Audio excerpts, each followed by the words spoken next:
The 27 Act, the lowest earning individuals gained the most benefit. The bottom 20% of earners, those with incomes up to $26,000, saw their federal tax rate fall to the lowest point. Earnings under $100,000 received an average cut of 16%, while the share of taxes paid by the top 1% increased. So this is not simply a tax cut for the rich.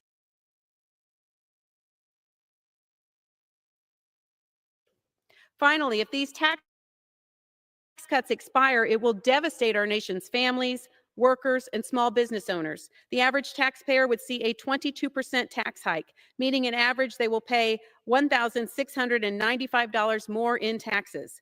40 million families, businesses would be hit with a 43.4% top tax rate.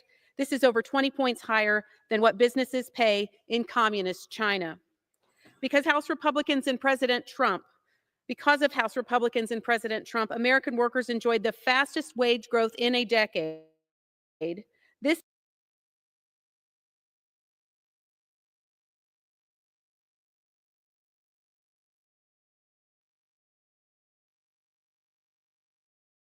spread to Americans across the income distribution with lower wage workers. This spread to Americans across the income distribution with lower wage workers experiencing 50% higher wage growth than high income, to a rapid growth in household income. In just 2 years after the enactment of the tax cuts, real median household income rose by over $5,000. In total, the Tax Cuts and Jobs Act pro-growth policies helped contribute to 3% growth in 2018 and 2.6% BO's pre-Tax Cuts and Jobs Act projections of 2.2% and 1.7% respectively. Meanwhile, we've seen what Bidenflation has cost families. So again, this budget resolution does not cut a single specific program or benefit. The budget resolution sets a framework. It is a first step toward delivering on the America First agenda and getting our country back on track. We will secure our border. We will rebuild the American economy future. 77 million Americans voted for this agenda, and it's our job to deliver on those promises. I look forward to moving these bills out of the House this week. I ask my colleagues to join me in voting yes on the previous question and yes on the rule. Madam Speaker, I yield back the balance of my time and move the previous question on the resolution. Question is on ordering the previous question on the resolution. Those in favor say aye. Those opposed, no. In the opinion of the chair, the ayes have it. The gentleman from Massachusetts, for what I purpose? ask for a recorded vote, the yeas and nays, Madam Speaker. The yeas and nays have been requested. Those favoring a vote by the yeas and nays will rise. Rule 20.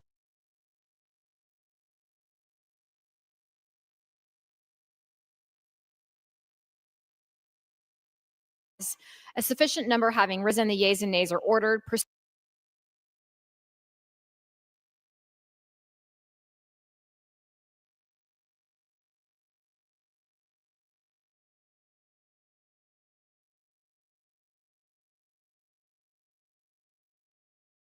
Pursuant to Clause 8 of Rule 20, further proceedings on this question will be postponed.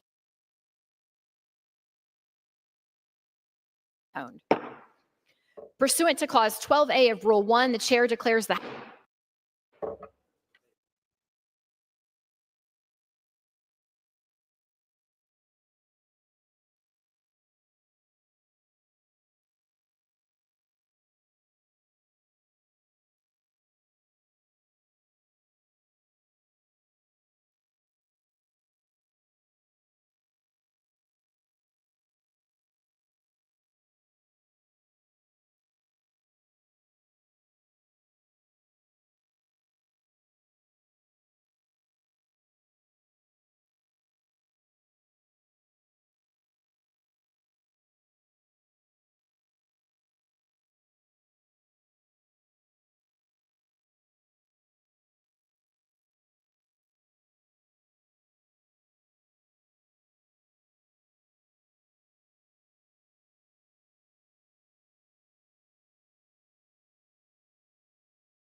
a sufficient Does that help single moms? It doesn't. That's what this bill attempts to stop, or at least to begin the process of healing. We now suffer from World War II levels of indebtedness and pay more on interest than we do on our national defense, to the tune of over $880 billion in interest. Unfortunately, many members of Congress have demonstrated a complete lack of fiscal discipline and will try to spoil a strong bill that President Trump himself has endorsed. This budget resolution enables us to reach over $4.5 trillion in tax cuts for hardworking Americans and more than $2 trillion in spending cuts, a concept that Congress has been foreign for way too long. With the historic trifecta, we have the opportunity, since the Republicans were elected by 77 million people, to control the House, the Senate, and the executive branch, and deliver on our promise to America. We must do what's best for them, including raise the debt ceiling by $4 trillion to prevent Democrats from using a fiscal crisis to hold Trump's agenda hostage. Due to the Mr. Speaker, I yield an additional 2 minutes to the gentleman from South. The gentleman is recognized. Due to the previous Biden administration's failed security measures, including in our budget is $300 billion in critical and urgent funding for strengthening border security and our armed forces.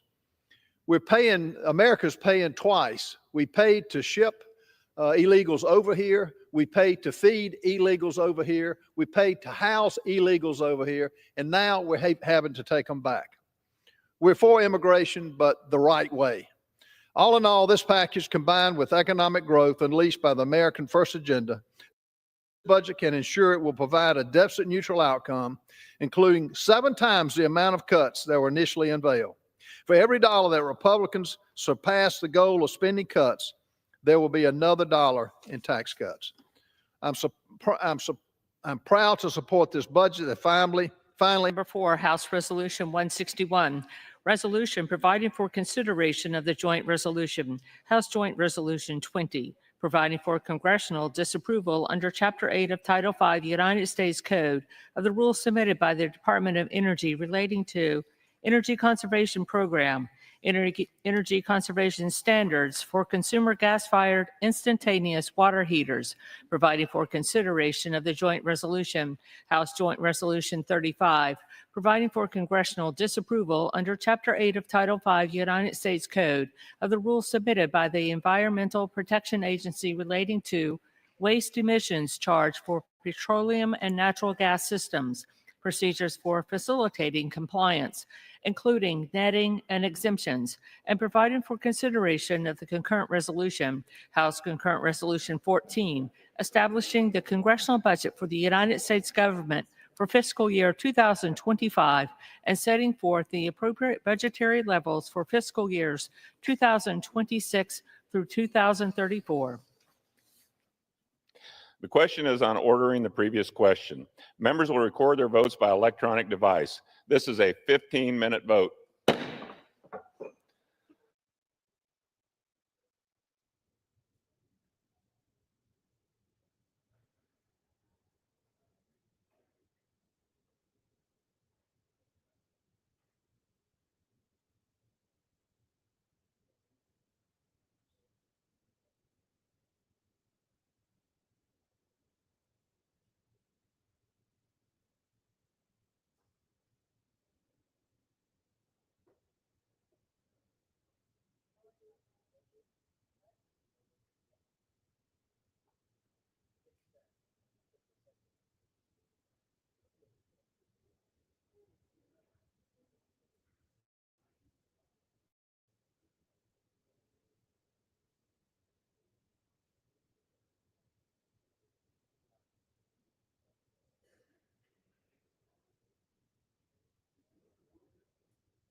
Okay.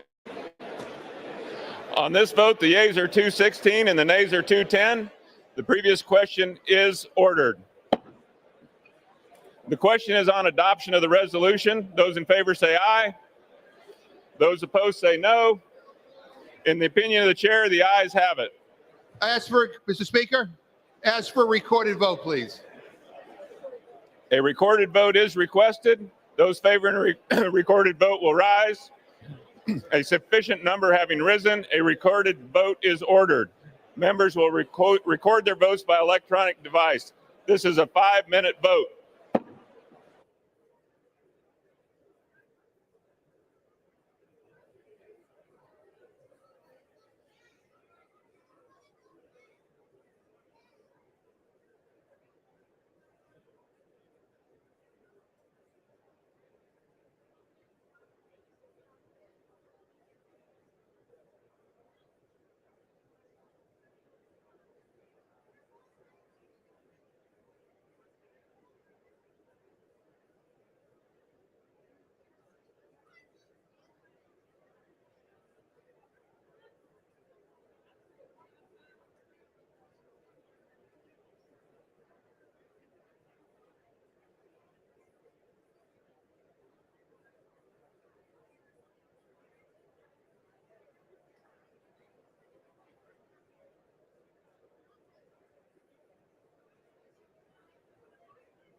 On this vote, the yeas are 217 and the nays are 211. The resolution is adopted. Without objection, a motion to reconsider is laid upon the table.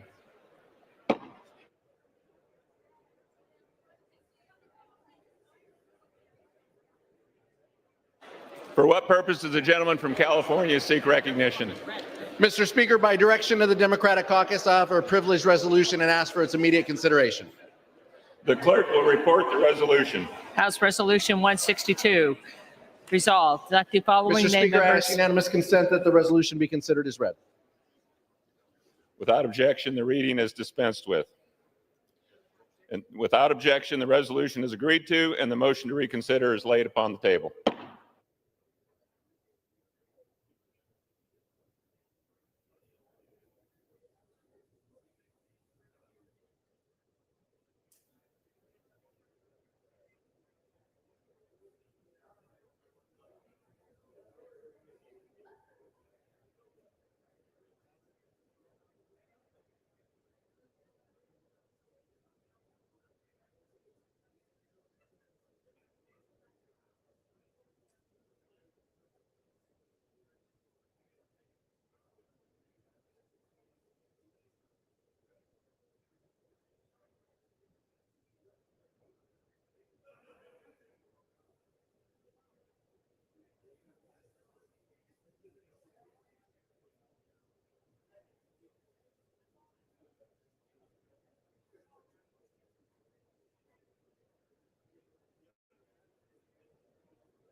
In the skiff, even.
The House will be in order. For what purpose does the gentleman from Texas seek recognition? Mr. Speaker, I ask unanimous consent that all members may have 5 legislative days within which to revise and extend their remarks and include extraneous material on HCon Res 14. Without objection. Pursuant to House Resolution 161 and Rule 18, the chair declares the House in the Committee of the Whole House on the State of the Union for the consideration of HCon Res 14. The chair appoints the gentleman from Arkansas, Mr. Womack, to preside over the Committee of the Whole.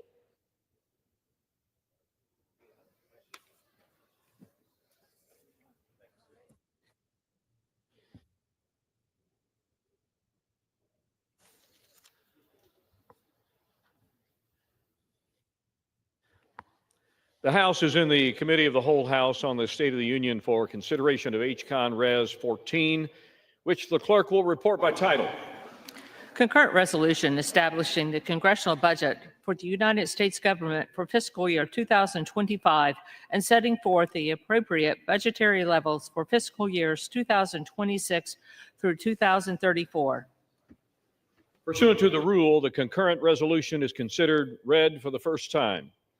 General debate shall not exceed 3 hours, with 2 hours confined to the congressional budget, equally divided and controlled by the chair and ranking minority member of the committee on the budget or their respective designees, and 1 hour on the subject of economic goals and policies, equally divided and controlled by the Representative Mr. Schweikert of Arizona, Representative Beyer of Virginia, or their respective designees.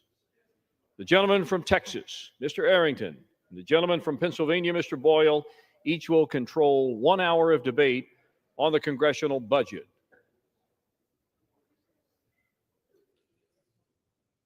The chair recognizes the gentleman from Texas, Mr. Arrington. Mr. Chairman, I yield myself such time as I may consume. Gentleman is recognized. Mr. Chairman, today we will unlock the policies for making America safe and prosperous again by advancing the FY25 budget resolution. Gentlemen will suspend. Members of the chamber, would you kindly take your private conversations from the floor so that debate on the subject at hand in the House, the People's House, may continue. Gentleman from Texas. As I was saying, Mr. Chairman, today we're going to unlock the policies to make America safe and prosperous again. This fiscal framework will guide the process for restoring the fiscal health of our nation by reining in reckless spending and reigniting economic growth. In addition, and importantly, it provides critical resources to our commander-in-chief to secure our borders, strengthen our military, and provide for the common defense. But for the next 2 hours, Mr. Chairman, my Democrat colleagues are going to reach way back to the only plays they know how to run, making false claims and fear-mongering. Why? Because they are still, even after the recent election, disconnected from the people's reality, because they're more concerned with protecting unionized government bureaucrats and woke and wasteful government programs than they are about protecting taxpayers and their sacred treasure. Why? Because their commitment isn't to we the people in this fateful moment. It's to we the government and to derailing the mandate from the people for common sense policies and President Trump's America First agenda.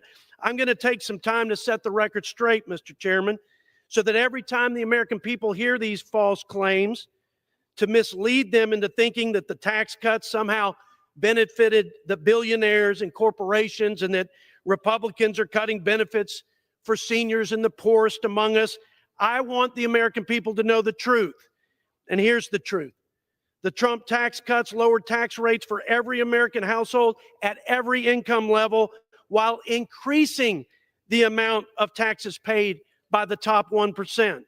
According to the Washington Post, which, by the way, gave Democrats not one, not two, not three, 4 Pinocchios every time they made these misleading claims. They said 3 of every $4 in the Trump tax cuts didn't go to corporations, but they went to individuals, cutting taxes for the lowest income individuals by 10%, while cutting taxes for the top 1% of the income earners by less than 0.5%. In addition, we saw a record 25-year wage increase for median household incomes. Real wages at the bottom 10% rose 2 times faster than the top 10%. Real wealth at the bottom half of households rose 3 times faster than that of the top half of our country. A record 6 million people were lifted out of poverty. Black, Hispanic, and Asian American citizens experienced historic high incomes and all-time low unemployment. Here's the reality, Mr. Chairman. Our Democrat colleagues oppose the American people's tax cuts back in 2017, and they oppose their tax cuts today. And if they were successful in this endeavor, here's what would happen. We'd have a 22% tax hike on every American citizen on average.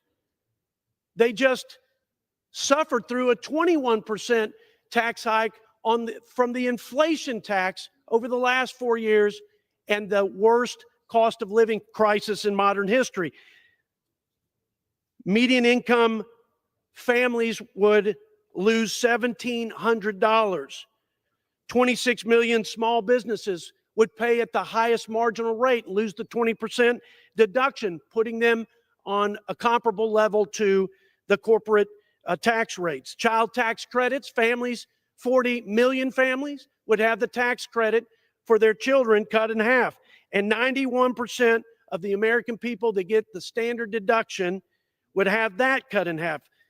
Those are the results of the Democrats standing in the way of what would be, if they were successful, the highest tax hike in American history. Here's the other false claim. To pay for these tax cuts, the Democrats are going to say that Republicans are cutting benefits for seniors and for, again, our poorest and most vulnerable among us. Here's the truth, Mr. Chairman. Republicans are fighting to right-size a woke, weaponized, and bloated bureaucracy, to root out the trillions of dollars in waste, fraud, and abuse, and to rein in the reckless spending of the Biden administration and our Democrat colleagues from over the last 4 years. Prior to 2019, before President Biden took office, and he and the Democrats jammed $2 trillion through in the so-called COVID relief, even though maybe 20% of that money actually went for the purposes of COVID relief. Our budget back then was $4.5 trillion. Today, it's $7 trillion. With the so-called Inflation Reduction Act, they gave away $700 billion in tax credits to green energy corporations. They expanded Obamacare subsidies to people making more than $500,000 and already had, many of whom already had employer-sponsored health care. And they expanded the IRS, $80 billion, 80,000 IRS agents, shaking down mostly middle-class people and small businesses. With the stroke of a pen, President Biden wasted $2 trillion unilaterally of taxpayer monies by opening up our welfare services, taxpayer-funded welfare services to people in this country illegally. He waived work requirements for means-tested welfare programs from SNAP to Medicaid and beyond, trapping people in poverty and dependence on the federal government. He mandated expensive and unreliable electric vehicles for all Americans and a whole lot more. In fact, we're spending $9,000 per illegal immigrant in this country for the millions of people who violated our sovereignty and came to this country in violation of our immigration laws. $9,000 of what taxpayers pay for people who are here illegally for taxpayer-funded social services. Mr. Chairman, that's more than we spend on the most vulnerable Americans for Medicaid. That's more than we spend collectively for our veterans for their military retirement. The President Biden, weakened government program integrity, allowing people who aren't eligible for Medicaid and other programs to receive benefits. Case in point, we used to review the Medicaid rolls twice a year to make sure people who were on the rolls were those who were most vulnerable and those who qualified according to the law. That was revoked by the Biden administration. And they only did it once a year. And if you changed it back, you'd eliminate fraud, waste, and abuse and save $160 billion of taxpayer monies. He implemented unconstitutional and regressive student loan bailouts, forcing working Americans to subsidize the upper middle class, law students, medical students. These are folks that deferred their education. These are hardworking people that didn't think they could afford college. We have an unprecedented opportunity, Mr. Chairman, and my fellow Republicans, and we have a sacred obligation at this moment to meet this moment with the urgency it demands. Now more than ever is the time for Republicans in Congress to demonstrate the courage of their convictions and take the bold action in this historic moment. Save this country. Save our children's future. Save us from wrecking the greatest economy in the world, for jeopardizing our national security and our leadership in the world. The world is counting on a safe, strong, and free America. And I believe that this bill encapsulates the policies that are going to restore America's greatness. And with that, Mr. Chairman, I urge my colleagues to support it, and I yield. And I reserve the remainder of my time. Gentleman's time is reserved. Gentleman from Pennsylvania, Mr. Boyle. Mr. Chair, I yield myself such time as I may consume. Gentleman is recognized. Mr. Chairman, we should be quite clear about what this is really about. This budget represents a Republican betrayal of the middle class, and I'm proud to rise and oppose it. Here's what's at stake. My friends on the other side of the aisle want to deliver $4.5 trillion of tax cuts, almost all of which go to the richest 1% of Americans. Now, how do they pay for it? How do they pay for that $4.5 trillion of tax cuts? First, at least $880 billion from Medicaid and the Affordable Care Act. Those cuts from Medicaid, by the way, represent the largest cuts to Medicaid in American history. 72 million Americans get their health care from Medicaid. We're mostly talking about seniors, children, and those with disabilities. Another 20 million Americans get their health care from the ACA.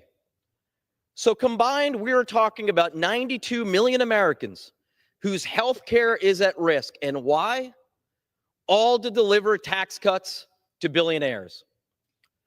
But now we have a math problem, because even with those, the largest cuts to Medicaid in history, you don't get anywhere close to $4.5 trillion.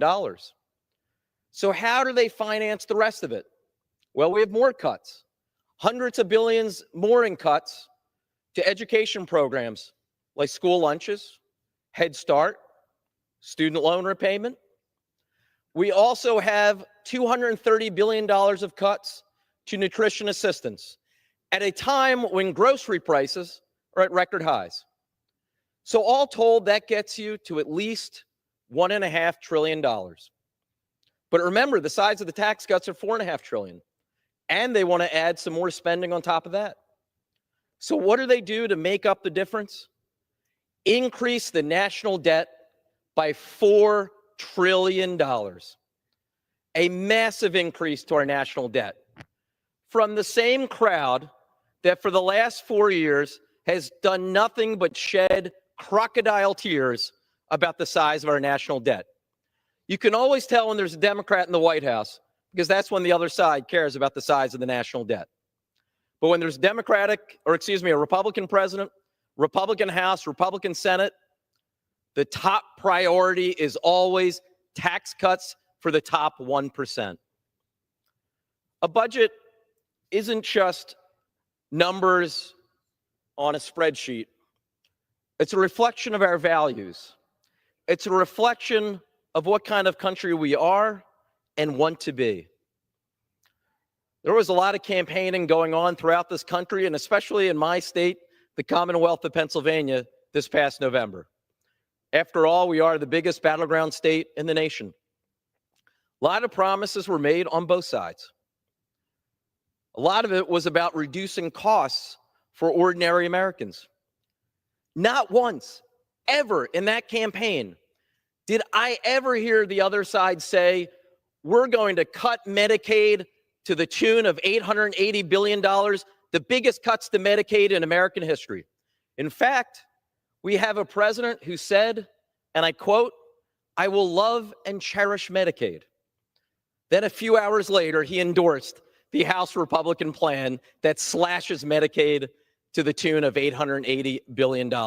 When this president promises to love and cherish something, watch your wallets. Folks, I think the American people are going to figure out what this is about. It's right there in black and white.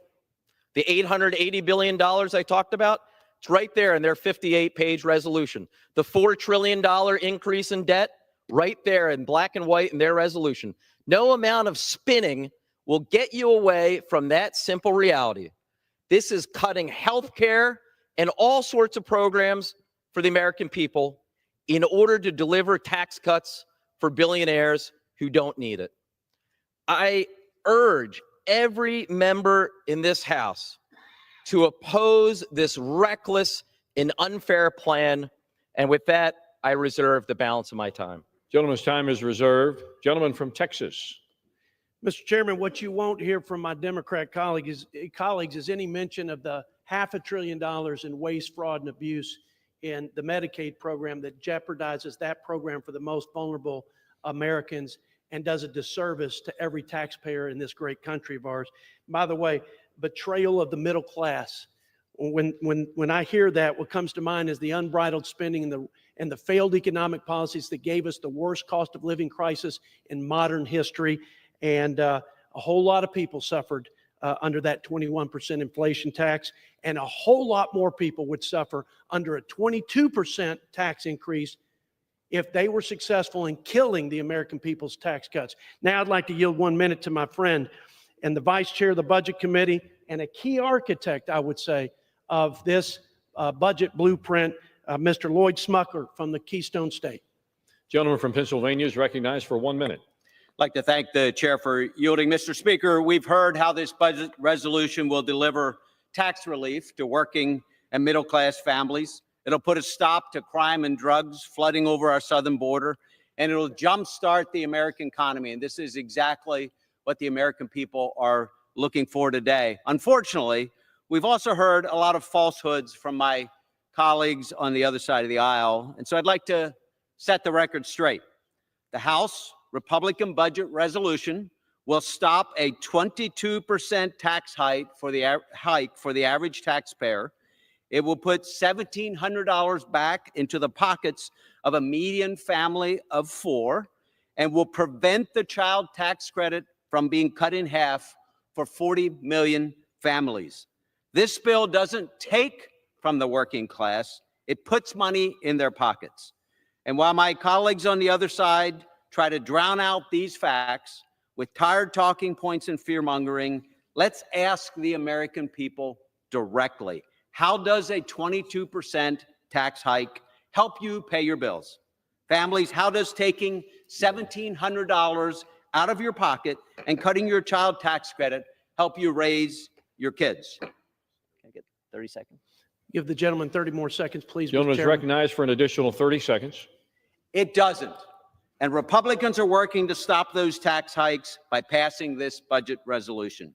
President Trump was elected by the working class, and this budget will deliver on the promises he made to them. I'm very proud to support this budget resolution and urge my colleagues to vote yes. Thank you, and I yield back. I reserve, Mr. Chairman. Gentleman's time is reserved. Gentleman from Pennsylvania. Mr. Chairman, I would remind my fellow Pennsylvanian that this bill would put 3.1 million people in Pennsylvania at risk of losing Medicaid. With that, Mr. Chair, I yield 2 minutes to the gentleman from New Jersey, the ranking member of the Energy and Commerce Committee, Mr. Pallone. Gentleman from New Jersey is recognized for 2 minutes. And I thank the gentleman. Mr. Speaker, I rise in strong opposition to this Republican budget resolution. Make no mistake about it. This budget will lead to millions of Americans losing their health care coverage, all so Republicans can give giant tax breaks to billionaires and big corporations. The only group that wants these tax breaks is Wall Street, not the average American. Mr. Speaker, if Republicans pass this resolution today, we'll be forced to cut a minimum of nearly $1 trillion from Medicaid, our nation's largest health care program. And for those who are saying that somehow the Medicaid program has a lot of waste, let me remind us that Medicaid is the leanest federal health care program. Every independent study says that Medicaid is financially sound, the most financially sound federal health care program. The consequences of these cuts will be devastating. Medicaid provides health care to 1 in 3 Americans, nearly half of the children in the United States, and it's the largest source of funding for nursing home for seniors and people living with disabilities. This is a life-saving program for 80 million Americans. They count on it every day. And yet today, House Republicans are unnecessarily rushing forward with a budget resolution that will impose the largest health care cuts in our nation's history. Millions of people will lose their health care, but that's just the beginning. Healthcare prices will sharply rise. Hospitals, particularly those in underserved and rural communities, will be forced to close. So too will nursing homes. Seniors will lose the care that they rely on, and doctors and nurses will be laid off. Emergency rooms will once again be overflowing as people are forced to delay care until absolutely necessary. And states will be bankrupted and forced to make painful cuts to important healthcare services. This is the reality, not what the Republicans are telling you. Mr. Speaker, it doesn't have to be this way. If just a few of my colleagues on the other side of the aisle take a stand today, we can stop this from happening. So I implore my Republican colleagues to think about the harm, the devastating harm that would be done to their communities if this budget resolution is adopted. Stand up. I urge my colleagues to think twice and vote no, and I yield back. Gentleman from Texas. Chairman, I yield 1 minute to the gentleman from the Tar Heel State, former Speaker of the House of North Carolina and Budget Committee member, Mr. Tim Moore. Gentleman from North Carolina is recognized for 1 minute. Thank you, Mr. Speaker. Last November, the American people said enough is enough. They're tired of government waste, they're tired of rising prices, and they're tired of policies of the last administration. This budget is a critical step forward towards reining in out-of-control federal spending. To be clear, this resolution has no provisions that make cuts to Social Security, Medicare, and Medicaid. For those folks watching at home, read the bill. It's not in there. When Democrats vote against this today, they are voting to raise the average family of four's taxes by nearly $1,700. They're voting to raise taxes on small business. They're voting for open borders, and they're voting for higher energy costs. I'm proud to have worked with my fellow House Budget Committee members on this bill, as well as the chairman, who's done an amazing job on this. And I encourage my colleagues to vote yes on this important measure. I yield back, Mr. Speaker. Gentleman from Texas reserves. I reserve. Gentleman from Pennsylvania. I would remind the gentleman that this bill would put 2.8 million people in North Carolina at risk of losing Medicaid. Mr. Chair, with that, I yield 2 minutes to the gentleman from Massachusetts, the ranking member of the Ways and Means Committee, Mr. Neal. Gentleman from Massachusetts is recognized Thank for you, 2 Mr. minutes. Speaker. Well, the looting is underway. Our colleagues are running the same failed playbook of trickle-down handouts. My friend, the gentleman from Pennsylvania, said the family of four, they're going to get $1,700. Look at the tax distribution tables and what billionaires are going to get in this. That's the real issue that's in front of us on this occasion. Let me go to another point that I think is fascinating. DOGE is rummaging through your private records even as we speak. How about the following? Imagine what the Republican reaction would have been if Bill Clinton, Barack Obama, or Joe Biden said, we're going to borrow $4 trillion more for these tax cuts for the wealthiest amongst us. Don't kid yourself. Medicaid, 71 million Americans, Medicare, Social Security, the American people depend upon these issues. I'm stunned that Republicans would borrow $4 trillion to justify tax cuts for the wealthiest amongst us. And by the way, people who aren't even asking for those tax cuts. Their cuts will affect every part of American life, including those who need basic sustenance every day. $4 trillion, and look at the alignment. 1.2 trillion here for cuts, but 1.2 trillion for tax cuts. Oh, let me figure that one out. They are going to cut Medicaid to justify what it is that they want to do. There is no reason why billionaires should be getting a massive tax cut. Totally unnecessary, and in the end, that's what this legislation is about, despite their protestations. $1,700 for a family of four. Tens of millions of dollars for billionaires. That's where these tax cuts are going. I want you also to understand this. The people are watching. We're going to defend Medicare. We're going to defend Medicaid. And we're going to defend all of these entities that have made a difference in American life for average people every single day. Let me close on this note. My father had a great saying. He used to say, Jesse James at least had the respect to wear a mask. They should be wearing masks for what they're doing today. And I yield back my time. Gentleman from Pennsylvania reserves. Gentleman from Texas.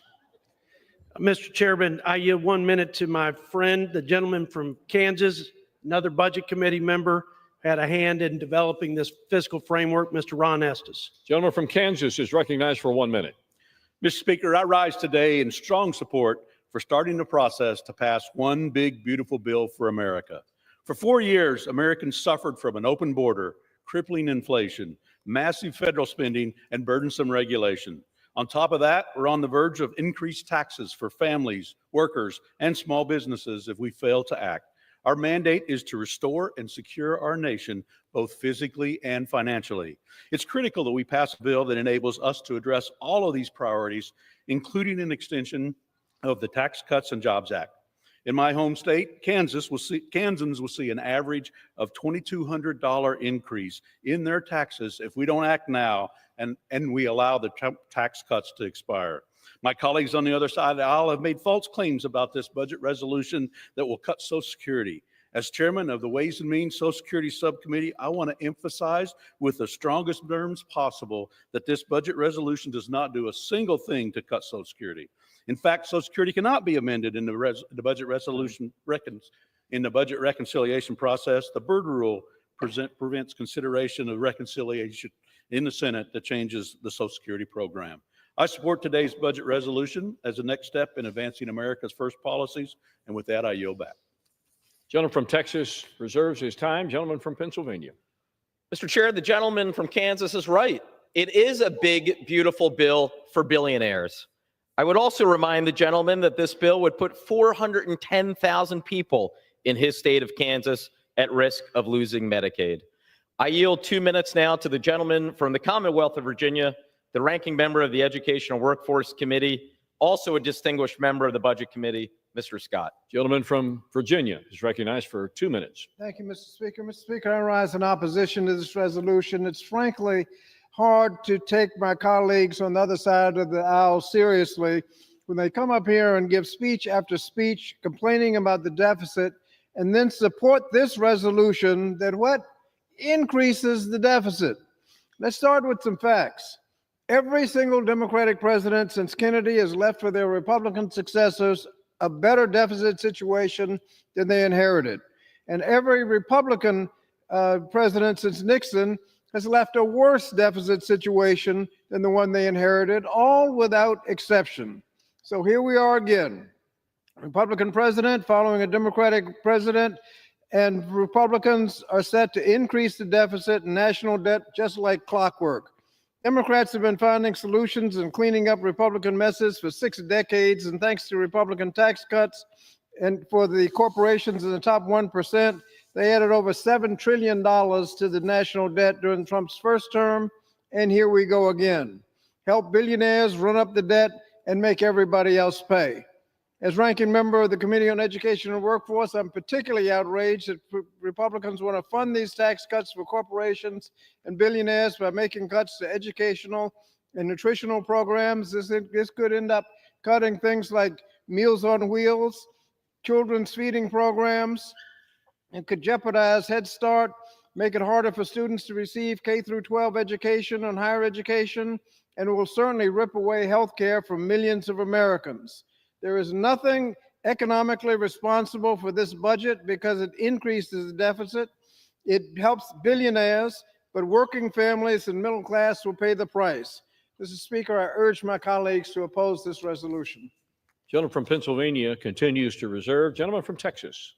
Thank you, Mr. Chairman. I yield 1 minute to the gentleman, my good friend from Oklahoma, and our conference policy chair, Mr. Kevin Hern. Gentleman from Oklahoma is recognized for 1 minute. Mr. Speaker, I thank the chairman for yielding. You know, one of America's most famous sons, Will Rogers, once said, quote, "It costs 10 times more to govern us than it used to, and we're not governed 1/10 as good." And that was in 1932. I can only imagine what he would say today. That's why this vote is so important. It moves us closer to delivering on the mandate the American people overwhelmingly demanded in November. We are on an unsustainable path, and every member of this body knows it. Every member. This budget resolution commits us to investing in strong border security and strengthening our national defense. It directs committees to find ways to make the president's tax agenda permanent. It paves the way to unleash American energy production.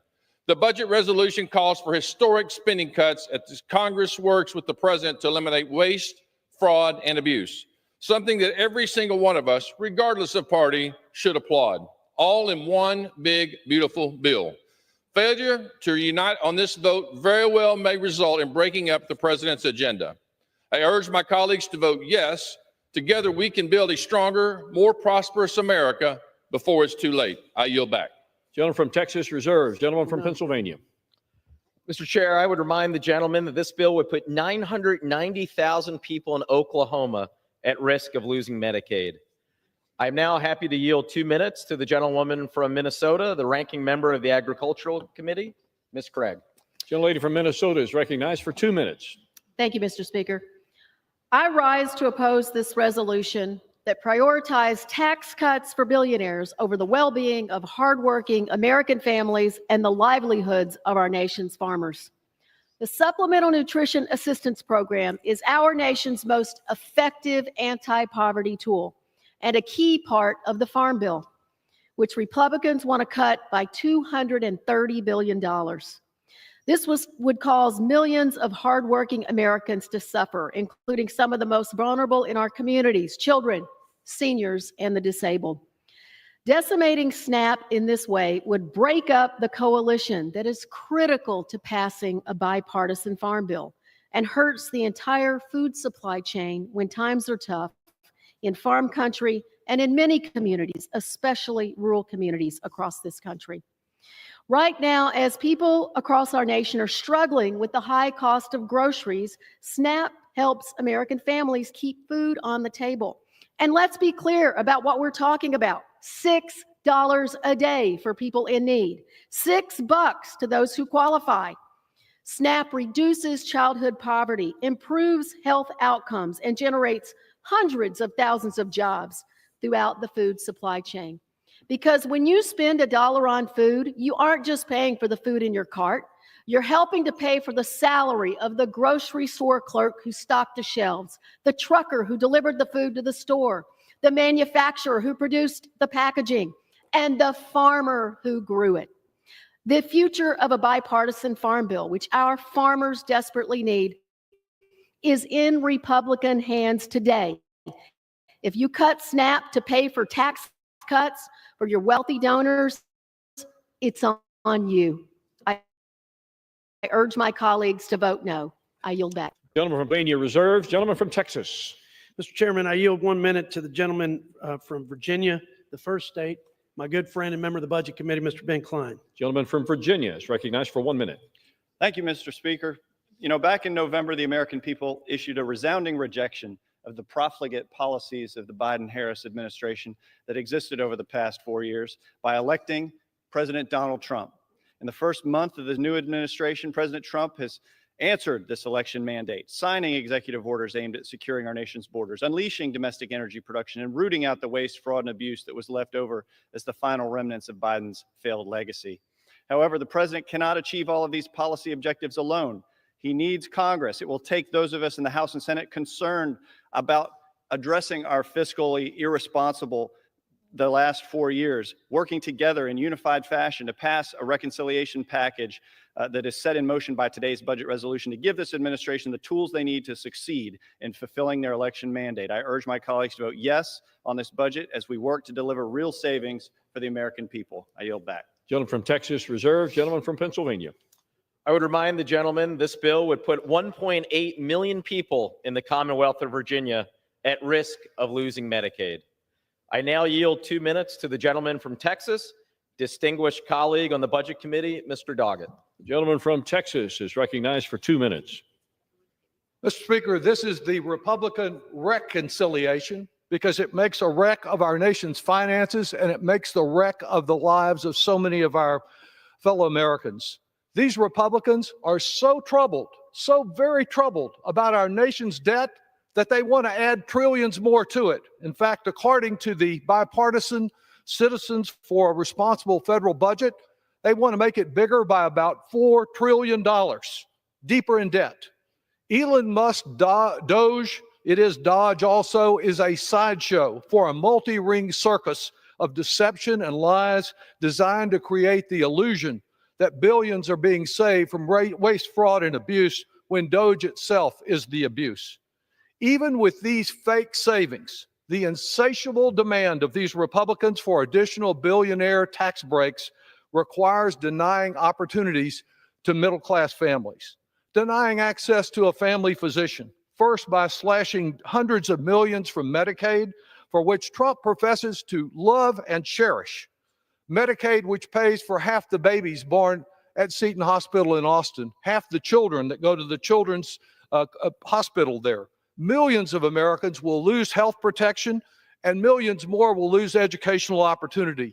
For those who are facing a dread disease like cancer, Republicans are cutting innovative medical research in the hope for a cure. With the looming threat of a bird flu pandemic, 40% cut in the staff of the Centers for Disease Control, CDC. All of this represents more Republican broken promises. Remember when Trump last month was going to bring down grocery prices drastically? Well, the only thing drastic is the pain of this Republican budget. Now Trump tells us we'll have a golden age in America. With this budget imposing so many burdens on our finances, the sick, the hungry, and students, we see who gets the gold. Those billionaires that were on the front seat of his inauguration as working families are betrayed. I yield back. Gentleman from Texas. Chairman, I wonder when my Democrat colleagues will direct their indignation and outrage to the fact that that Doge and our friend Elon Musk has exposed a tremendous, outrageous, and utterly offensive waste like transgender operas in Colombia, DEI musicals in Ireland, transgender comic books, $20 million on Sesame Street, which is I would only have to assume my Democrat colleagues think that's the way to find peace in the Middle East. It's insane and it's offensive to the taxpayers, but you'll never hear a single word about that in this debate today. And with that, I yield 1 minute to my friend, General Jack Bergman from the great state of Michigan. Gentleman from Michigan is recognized for 1 minute. Thank you, Mr. Speaker. Thank you, Mr. Chairman. It's crucial that we're clear about the focus of today's debate. Our aim is not to remove vulnerable Americans from the government assistance programs they and their families depend on. On the contrary, we are focused on strengthening the integrity of these programs to ensure the taxpayers' dollars are directed to those who genuinely need them. In the past decade, Medicaid has accounted for over $550 billion with a B dollars in improper payments, making it one of the government's largest sources of payment errors. It would be irresponsible and a betrayal of our fiduciary duty to American taxpayers not to make a focused effort to recover these misused funds and redirect them to those who need them most. That said, it's essential that these efforts are made with a careful approach that avoids unintended consequences for vulnerable Americans and providers. As my colleagues on the Energy and Commerce Committee begin their critical efforts, I would urge them to keep this in the top of mind, and I urge all my colleagues to support this good resolution. Thank you. Gentleman from Texas reserves. Gentleman from Pennsylvania. I would remind the gentleman that this bill would put 2.4 million people in Michigan at risk of losing Medicaid. And Mr. Chair, let's be clear. That's what this debate is about. Because the other side is great at trying to distract you, holding up the shiny object of a few outlandish stories about tens of thousands of dollars to distract you from the trillions of dollars that are at stake. 1 in 3 Americans, 1 in 3, get their health care from Medicaid. That is at risk because of this proposal, and don't forget it. Don't allow yourself to get distracted. With that, I am happy to yield 2 minutes to the gentleman from California, my colleague and friend on the Budget Committee, Mr. Peters. Gentleman from California is recognized for 2 minutes. Thank you, Mr. Speaker. Our national debt is more than $36 trillion. We borrow nearly $2 trillion every year just to pay our expenses. And we spend more on interest payments now than we do on Medicaid, schools, childcare, and the national defense. Republicans have raised the alarm about this deficit, but this budget actually makes the debt and deficit much, much worse. They say we have a spending problem. Okay, then cut annual spending to a level that's covered by our revenues and stop the deficits. But that's not what they're doing here. Oh, they will make big cuts to healthcare, air traffic controllers, cybersecurity, the people who fight wildfires, but they will not use those savings to cut deficits. They will use those savings to pay for tax cuts for people who don't need them. America doesn't have a spending problem. We have a borrowing problem. And this budget would lead to more borrowing we can't afford. It would limit our ability to borrow money when we do need it, when there's a future urgent need. But today the economy has low unemployment and high interest rates, the exact wrong time to blow up the debt. This bill will add between $4 and $11 trillion to the debt, which will increase interest rates, raise prices, and keep inflation high, and our kids are going to pick up the bill. Don't vote for this self-inflicted harm. I work with many of my Republican colleagues as co-chair of the Bipartisan Fiscal Forum on controlling the debt and deficit, and I know some are sitting here quietly agreeing with me. I know personally also how hard it is to buck your party, because when Democrats held the House, the Senate, and the White House, I voted no on our reconciliation budget to get a better product. Let me tell you, it was very unpopular, but I held my ground. And people at home knew I was standing up for them. We got a better product, and they sent me back. We work with presidents. We don't report to them. We report to our constituents. As independently elected members of Congress who are elected on the exact same day as Donald Trump, do your job. You know better. Vote no. I yield back. Gentleman from Pennsylvania reserves. Gentleman from Texas. Mr. Chairman, I yield 1 minute to the gentleman from the great state of Texas, my friend, Mr. Brandon Gill, also a member of the Budget Committee. Gentleman from Texas is recognized for 1 minute.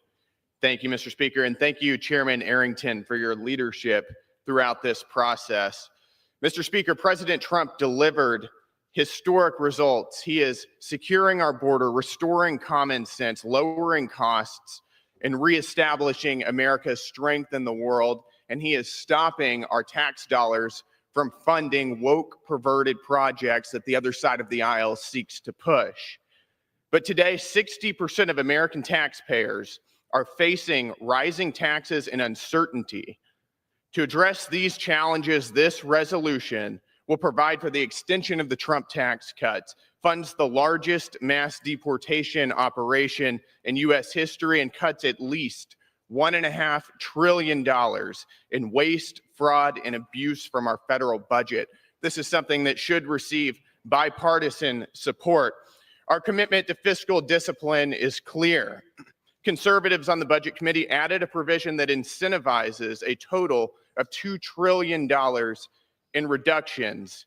The American people are begging for Washington to unlock the Trump agenda, which this bill does. They gave us a mandate to save this country. I urge my colleagues to support this resolution, and I yield back my time. Gentleman from Texas reserves. Gentleman from Pennsylvania. I would remind the gentleman that this bill would put 4.2 million people in Texas at risk of losing Medicaid. Mr. Chair, I'm happy to yield 2 minutes to the gentlewoman from Ohio, distinguished member and friend from the Budget Committee, Ms. Capter. Gentlelady from Ohio is recognized for 2 minutes. I thank the ranking member for the opportunity to speak and say, thank him for his great work, and say that budgets are about choices for the American people. If we look at what is happening with this current budget, it's a bonanza for billionaires. We live at a moment in our country when 1% of our population, the very top, hold as much wealth as the bottom half of our country. 1% of the top. Billionaires, millionaires hold more wealth than the bottom half of our people. It's an astounding moment in which we are living. The very top are not paying their fair share, and everybody in America knows it, including them. How many more mansions do we need to see that take up acres and acres? How many yachts do these people actually need? Some of the old movies about Goldfinger and all come to mind. Some people seem to like gold a whole lot in this country. If the tax cuts that are proposed in this bill offer a few $100s to people who live in the bottom half of our country, which is most of the people that I represent, the bottom half of incomes, the people at the top are going to get hundreds and hundreds of thousands of dollars back. I say to myself, do they have any conscience about what is happening in their country? And that to take away the health care, Medicare, Medicaid, the cuts that you're proposing, you will cause death in this country. To me, what is happening here is shameless. Here's a chart. If we look back at who caused the debt in our country, wow, it's pretty obvious. If we go back to the Reagan presidency, all you're doing is just repeating what happened. They added $2 trillion. Then the Bush 2 tax cuts added $8 trillion. The Trump tax cuts are already over $2.5 trillion. Yield the lady an additional 15 seconds. Gentleman. Gentlelady is given an additional 15 seconds. I thank you. The Afghan and Iraq wars declared by Republican presidents added $8 trillion. So if you look at this, 2/3 of what we owe were caused by your side of the aisle. I represent a lot of Republicans, and I'll tell you what, they're honest people, and they'll pay their taxes, but they don't like this excess. It's hurting America. The Republican budget is just a bonanza for billionaires. Shame on you. Gentleman from Pennsylvania reserves his time. I would remind my colleagues in the House to direct their comments to the chair, please. Gentleman from Texas. Thank you, Mr. Chairman. I yield 1 minute to the gentleman from the great state of Georgia, my friend and another Budget Committee member, Mr. Andrew Clyde. Gentleman from Georgia is recognized for 1 minute.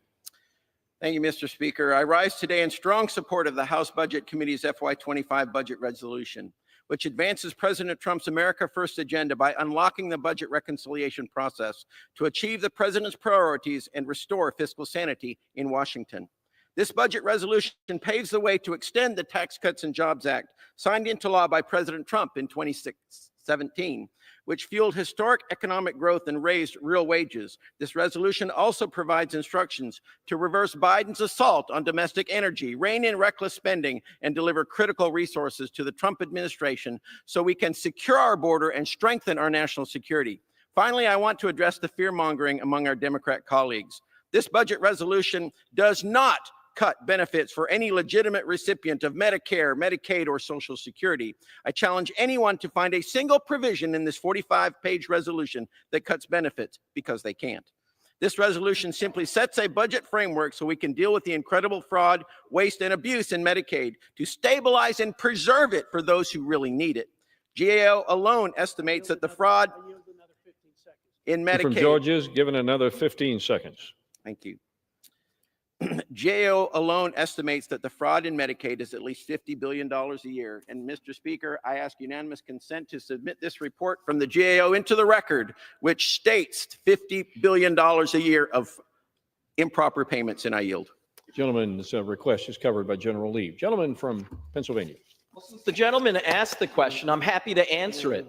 Right there in the bill, $880 billion directed to the Energy and Commerce Committee as a floor to find savings. Another word for cuts. There is only one place that can come from.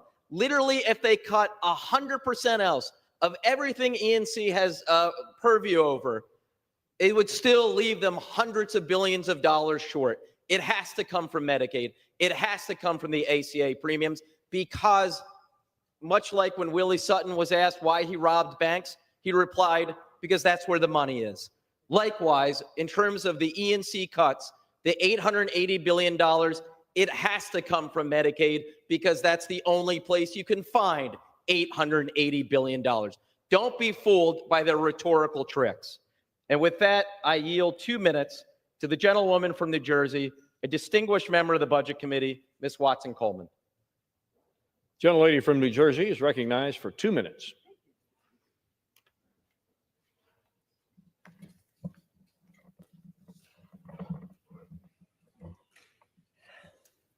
Standing in opposition. During their campaigns, Donald Trump and my Republican colleagues promised to get to work to lowering prices for the American people. This budget is a betrayal of that promise. It's a betrayal of millions of our children, our parents, and our seniors. It's a betrayal of the 1/3 of New Jersey children who rely on Medicaid. It's a betrayal of the 1/3 of new mothers who count on Medicaid for their prenatal care. It's a betrayal of 6 in 10 New Jersey seniors living in nursing homes. It's a ripoff of New Jersey taxpayers, as Republicans have prioritized tax cuts for their billionaire donors over the lives of everyday citizens who will suffer under this new budget. My neighbor, Tom Kane, has over 70,000 Medicaid recipients, including over 27,000 children. Does Congressman Van Drew from New Jersey know a vote for this budget means abandoning 177,000 of his residents for the billionaire class? Does Congressman Chris Smith know that there are 178 Medicaid recipients in his district, including nearly 100,000 children, who will be cut and will lose their coverage simply to enrich Trump's billionaire friends? A few weeks ago, I offered an amendment in a budget committee to eliminate these disastrous cuts. Not a single Republican gave me a vote on this issue. Last night, I offered the same amendment to the Rules Committee and the same outcome, not one Republican vote. I only hope that there are at least a few of my Republican colleagues today who have the courage and the humanitarian to stand up for their most vulnerable constituents and to vote no. I urge a no vote here, and I yield back my time.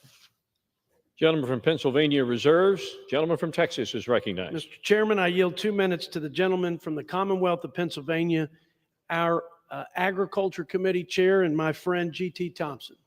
Gentleman from Pennsylvania is recognized for 2 minutes. Mr. Speaker, this budget resolution begins the process of delivering on President Trump's agenda, and that agenda is clear. It's securing the border, it's unleashing economic growth, it's providing efficiency and accountability in government. It's reining in reckless spending that spurred record inflation. My colleagues on the other side of the aisle continue to talk about the harmful provisions within this resolution. In reality, this is the beginning of the process. It's the beginning of a course correction that is desperately needed following 4 years of policy that placed America in a position of excess and decline. Speaking of excess, since President Trump's first term, increased enrollment and exploitation of the 2018 Farm Bill by the Biden administration ballooned the annual spending on the Supplemental Nutrition Assistance Program by 66% of the total cost at $256 billion, leaving workers on the sidelines while small businesses paying record wages struggle to find help. This egregious executive overreach not only violated the Congressional Review Act, but likely reduced the fraction of people participating in the workforce and contributed to inflation. Mr. Speaker, we must meet the vital supplemental food needs of Americans that Congress committed to fulfill through SNAP, and we will. We cannot allow excess or lack of accountability within the bureaucracy, though, to compromise fulfilling that obligation.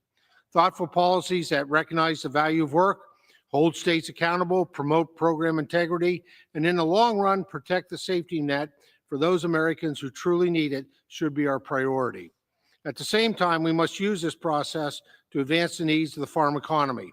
We cannot leave our most ardent supporters in rural America without new resources and empty-handed for a third year. House Republicans have a mandate to restore America's faith in government, and we will protect hardworking taxpayers, bringing the largest tax increase in American history, and will provide for the neediest among us while simultaneously delivering a foundation for economic growth and prosperity. Mr. Speaker, let us ensure America is once again the land of opportunity and thriving communities. And passage of this resolution is one step in that process. I yield back. Gentleman yields back his time. Let me remind the managers on both sides of the time remaining in this portion of the debate. The majority side has 39 3/4 minutes remaining. Gentleman from Pennsylvania still manages 37.5 minutes remaining in this portion of the debate. Gentleman from Pennsylvania is recognized. Thank you, Mr. Chair. And I would remind my friend and fellow Pennsylvanian who just spoke, this bill would put 3.1 million people in our beloved Commonwealth of Pennsylvania at risk of losing Medicaid. With that, I yield 2 minutes to the gentlewoman from the Virgin Islands, distinguished member of the Budget Committee, Ms. Plaskett. Gentlelady from the Virgin Islands is recognized for 2 minutes. Thank you, Mr. Speaker. I rise in opposition to this budget. We know that a budget is a statement of values. In simple terms, you put your money where your mouth is. And the money my Republican colleagues are getting right now is going to the class that they are beholden to, the uber wealthy. The bulk of those called savings come from slashing Medicaid funding, which ensures that 70 million Americans, and funds from the Children's Health Insurance Program, CHIP, where another 10 million American children are helped. Those savings that they're getting are being created so that they can then give that money, give those savings to the ultra rich. 20% of the population of the Virgin Islands are at risk of losing their health care under this budget. Veterans, children, families that are working, that are barely making it, rely on this. My fellow Americans, right here, right now, Republicans are trying to steal health care from 80 million people, and they're heading to the bank as millions of Americans are left helpless. What is happening? What's going on? Republicans are intentionally targeting grandmothers, targeting children, targeting veterans that live in your neighborhood. My fellow Americans, they're going to throw some peanuts, a couple of $100 at each one of us, and tell us that you're getting some taxes back. But that's the amount of money that the very wealthy are getting. Average $314,000 are going to them at the expense of American people. Fraud, waste, and abuse. They're going to tell you they're using that money to get rid of illegals. They're going to tell you that they're going to try and dramatically change the landscape. No, they're only changing the landscape for those individuals that they are beholden to. $2 trillion of cuts for $4 trillion of money that are going into the pocket of individuals that they are beholden to. That's what's happening. I'm disappointed, but I'm not surprised that the Republicans have used this process to satisfy the people that they are most beholden to. Americans must stand up. I yield back. Gentleman from Pennsylvania reserves. Gentleman from Texas.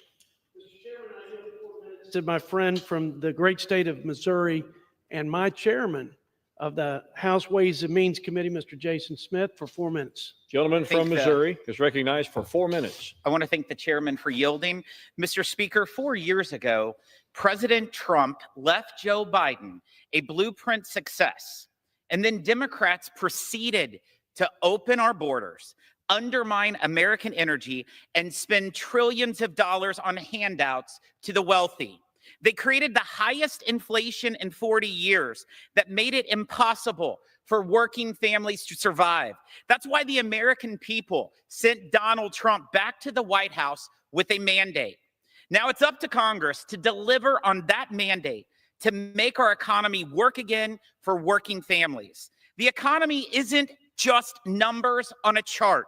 It's the farmer who wakes up at 4 a.m., the mom or dad working 2 jobs to get by, the shop owner figuring out how to keep the store lights on, and the truck driver working overtime. To my Democrat colleagues, let's be clear.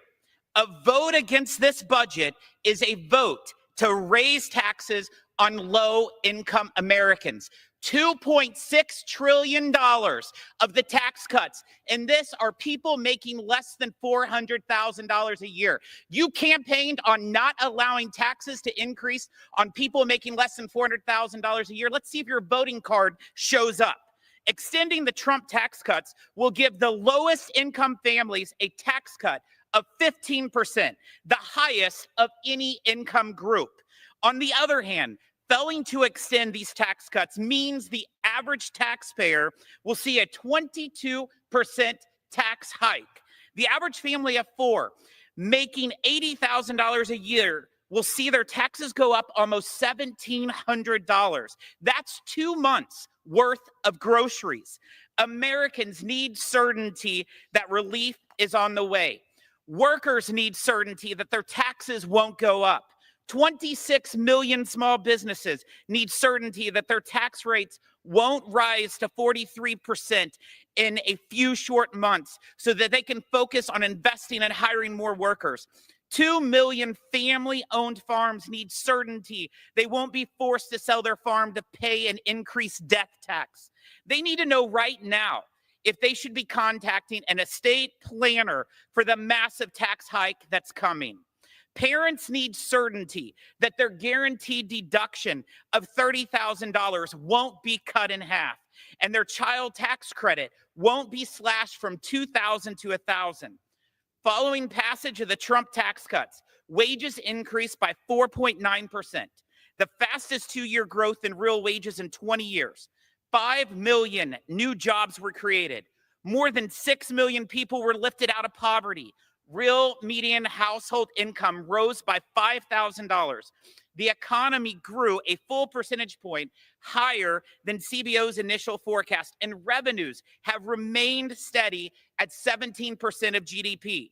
Building on President Trump's tax cuts will deliver a new golden age of prosperity. Over 1 million new small business jobs each year, $284 billion in economic growth from more manufacturing, and billions in new investments to revitalize our poorest neighborhoods. We will reignite our economy with the return of policies like 100% immediate expensing and incentives to make sure R&D is happening here and not being outsourced around the globe. We will deliver on President Trump's commitment to tax relief for tipped workers, help for seniors struggling with inflation, and tax relief for overtime workers. President Trump's policies will spark an economic recovery, and that recovery starts by passing this budget so we can send one big, beautiful bill to President Trump's desk. I yield back. Gentleman from Texas reserves. Gentleman from Pennsylvania. I would remind the gentleman that this bill would put 1.3 million people in Missouri at risk of losing Medicaid. With that, Mr. Chair, I yield 2 minutes to the gentlewoman from Texas, distinguished member of the Budget Committee, Ms. Escobar. The lady from Texas is recognized for 2 minutes. Thank you, Mr. Chairman, and thank you, Mr. Ranking Member. To my fellow Americans, let's talk about what's really happening here today. Housing costs are up, groceries are up, inflation is up. Donald Trump is threatening more tariffs, which means our costs will continue to go up. It's no wonder that the bond market is flashing a warning sign about slowing economic growth under Donald Trump.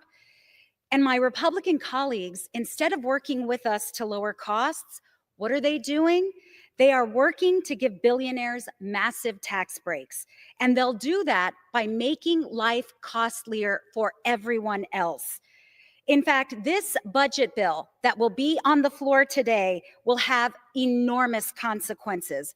It will make America poorer, sicker, and hungrier.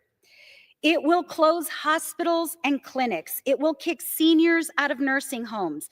It ends support for Americans with disabilities. It will double healthcare costs and more. That's just the Medicaid portion of it. In Texas, in my state, over 4 million Texans stand to lose with the cuts that they will implement, that this bill will unlock, but with cuts to Medicaid. And it's not just that. It gets worse. This budget bill will explode the national debt. Why?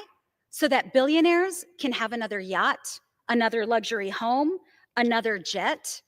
It doesn't have to be this way. We just need some of our Republican colleagues to stand with us and vote to protect the American people. Reject these billionaire tax breaks, reject the harm that it will do to their constituents and ours, and protect the American people. I urge my colleagues to vote no. I yield back. Gentleman from Pennsylvania continues to reserve. Gentleman from Texas. Mr. Chairman, I yield 2 minutes to the gentleman from Arkansas, the chairman of our Environmental and Energy Committee, Mr. Bruce Westerman. Gentleman from Arkansas is recognized for 2 minutes.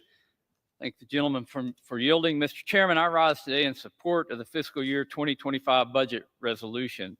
My constituents know firsthand how the failed policies of the left resulted in increased grocery and energy bills, opened our borders, imperiled our national security, accelerated our debt, and have made it next to impossible to build and use our natural resources here at home, making us dependent on our adversaries. This budget creates a blueprint to deliver on the promises we made to the American people, righting the wrongs of the past, unleashing America's energy potential, and implementing the full America First agenda.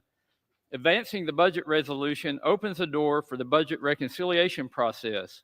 It will allow committees to begin our work on the nuts and bolts of budget reconciliation, implementing savings across government and harnessing our biggest revenue generators, such as domestic energy production. By unlocking access to our energy and mineral reserves, actively managing our forests, streamlining burdensome permitting processes, and repealing wasteful IRA spending, we will deliver a responsible reconciliation bill that builds the wealth of our nation. As a former member of the House Budget Committee, I appreciate the budget process and have great respect for Chairman Arrington and his staff in getting this budget resolution to the House floor. Mr. Chairman, while our colleagues across the aisle are using made-up numbers that have no basis or substance as a scare tactic on the American people, I can say as a former state legislator, and I'm happy to remind my colleagues across the aisle, that Medicaid is a state and federal program, and not a single person will lose Medicaid coverage unless their state makes that choice. Mr. Chairman, this resolution has my full support, and I encourage my colleagues to vote for it, and I yield back. Gentleman from Texas reserves. Gentleman from Pennsylvania. I would remind the gentleman that this big, beautiful bill for billionaires would put 820,000 people in Arkansas at risk of losing Medicaid. Now, Mr. Chair, I yield 1 minute to the gentleman from New York, the Democratic leader of the House, and my friend, Mr. Jeffries.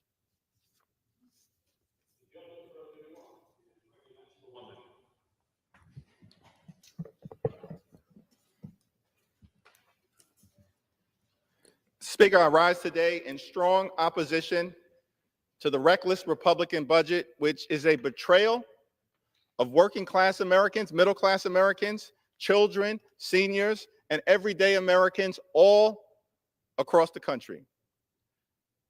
I thank the distinguished gentleman from Pennsylvania, the top Democrat on the Budget Committee, Brendan Boyle, for his leadership, all of the members of the Budget Committee, all of the members of the House Democratic Caucus who are standing up for the American people by opposing this reckless Republican budget that will devastate people all across the land. It's not consistent with promises that were made to the American people. It's the exact opposite. Here's the promise that was made to the American people over and over and over again, that Republicans were going to drive down the high cost of living in the United States of America and combat inflation. That was the promise that you made to the American people.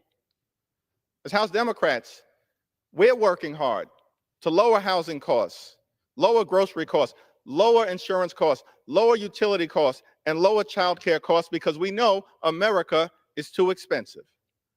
We want to drive down the high cost of living. But on the other side of the aisle, we haven't seen a single bill introduced by Republicans to drive down the high cost of living, address the affordability crisis in the United States of America. Not a single executive order issued by President Trump has anything to do with driving down the high cost of living. Not a single administrative action taken this year by the Trump administration has anything to do with driving down the high cost of living. In fact, costs aren't going down in the United States of America. Costs are going up. Grocery prices are going up. Inflation is going up. Republicans are crashing the economy in real time. So you've betrayed the American middle class, working families, everyday Americans, children, and seniors with this $4.5 trillion budget scheme. And don't come to the House floor and act like this was being done in the name of fiscal responsibility. Enough with that narrative. There's nothing in the Republican track record to suggest to the American people that you are the party of fiscal responsibility. Absolutely nothing. President Reagan comes into office. His signature legislative accomplishment is a massive unpaid for tax cut for the wealthy, the well-off, and the well-connected. And what does it do? Increases the debt by $2 trillion. That's not fiscal responsibility. That's recklessness. That's your record. Those kind of fiscal policies continued for 8 years, carried over into the presidency of George H.W. Bush. And then we see a massive debt handed over to President Bill Clinton. What do Democrats do with that massive debt? We turn that debt into a surplus over an 8-year period of time, and the economy exploded. That's what fiscal responsibility looks like. That happened under President Bill Clinton. Stop saying to the American people that you're the party of fiscal responsibility. The facts say exactly the opposite. And so a budget surplus is handed over to President George W. Bush, who proceeds in 2001 and then again in 2003 to pass massive tax cuts. Same playbook. Here we go again. Massive tax cuts for the wealthy, the well-off, and the well-connected that explode the debt by $8 trillion. And at the same time, we have a failed war in Iraq and a failed war in Afghanistan. Over time, adding another $8 trillion to our nation's debt. That burden is handed over to President Barack Obama, who during the period of his time in office, when he had a $1.5 trillion deficit, cuts it by $1 trillion, despite the fact that he also inherited from Republicans the Great Recession and had to turn things around. So he cuts the deficit by $1 trillion from 1.5 trillion to 500 billion. You asked about numbers? Here are the numbers. And then that gets handed over to President Trump in his first term, who proceeds, of course, to follow the same Republican playbook. Has nothing to do with fiscal responsibility and everything to do with massive tax cuts for the wealthy, the well-off, and the well-connected. And so Republicans passed the GOP tax scam. 83% of the benefits set aside for the wealthiest 1%. And in connection with the GOP tax scam, explode the debt by another $2 trillion that you force working families, middle-class folks, and everyday Americans to pay for. Republicans are not the party of fiscal responsibility. Stop trying to convince the American people otherwise. Same playbook. In fact, during the administration of Donald Trump, during his first 4 years, the debt exploded to such a degree that 25% or so of our nation's debt came from just the first term of President Donald Trump. 25%. We've been around for over 248 years. The party of fiscal responsibility. And then, of course, President Biden inherits significant deficit, overwhelming debt in his 2 years. First 2 years gets a lot done and cuts the deficit by $1.7 trillion. There's still a lot of work for all of us to do. But do not pretend that any of this, that this budget resolution has anything to do with fiscal responsibility or keeping your promises to the American people. You promised to lower the high cost of living, have done nothing about it. And so here we are again.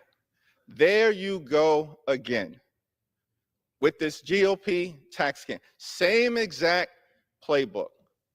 $4.5 trillion worth of cuts for the wealthy, the well-off, and the well-connected disproportionately to benefit billionaire donors and well-connected corporations.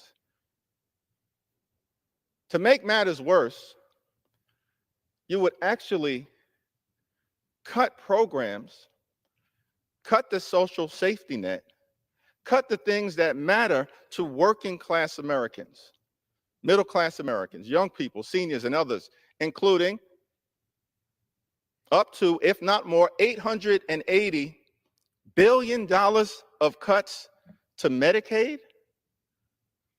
That's the largest cut to Medicaid in American history.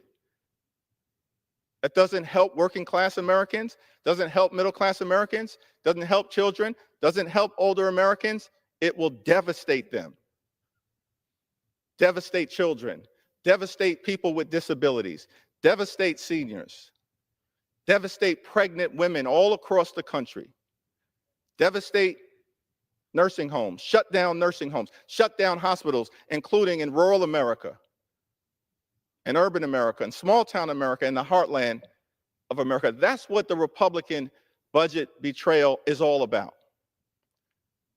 Devastate supplemental nutritional assistance programs for our children, for our veterans, for our families. That's what the Republican budget is all about. Has nothing to do with making life better for everyday Americans. It will hurt everyday Americans.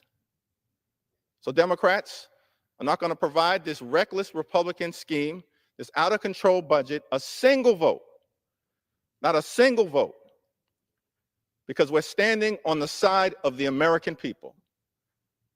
We will fight this reckless Republican budget today. We will fight this reckless Republican budget tomorrow. We will fight this reckless Republican budget until it's buried deep in the ground, never to rise again, and stand on the side of the American people at all times. Vote no. Gentleman from Pennsylvania reserves his time. Gentleman from Texas. Mr. Chairman, I yield 2 minutes to the gentleman from Alabama, my friend and the chairman of the House Armed Services Committee, Mr. Mike Rogers. Gentleman from Alabama is recognized for 2 minutes. Thank you, Mr. Speaker. Thank you, Chairman. I rise in strong support of this resolution, and I commend the Speaker, the leader, and the Chairman Arrington on their tremendous work. We've heard about all the ways the House budget resolution will deliver on President Trump's America First agenda. That includes making a generational investment in national defense. The $100 billion in defense spending this resolution unlocks will enable us to begin restoring American deterrence, prioritizing lethality, and ensuring peace through strength. It will help defend the DoD's mission at the border because border security is national security. It will help improve the quality of life of our service members and their families. It will help us start to revitalize our defense industrial base and restore readiness accounts to ensure we can fight tonight. It will also help us start to expand U.S. shipbuilding capacity and enhance our missile deterrence. It will also help begin restocking our nation's arsenal of critical munitions. And it will help us position our military to outcompete and out-innovate China. Achieving the president's goal of peace through strength will ultimately require us to get defense spending back above 4% of GDP. But none of that can happen unless we pass this budget resolution today. I urge my colleagues to join me in supporting this resolution. I yield back the balance of my time. Gentleman from Texas reserves. Gentleman from Pennsylvania.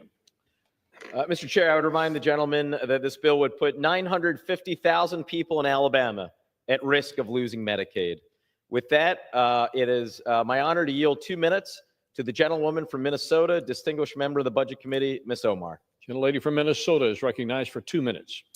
Thank you, Ranking Member. Thank you, Mr. Speaker. I rise in strong opposition to this Republican budget resolution because it is not a budget, it is a blueprint for American decline. Let's be clear.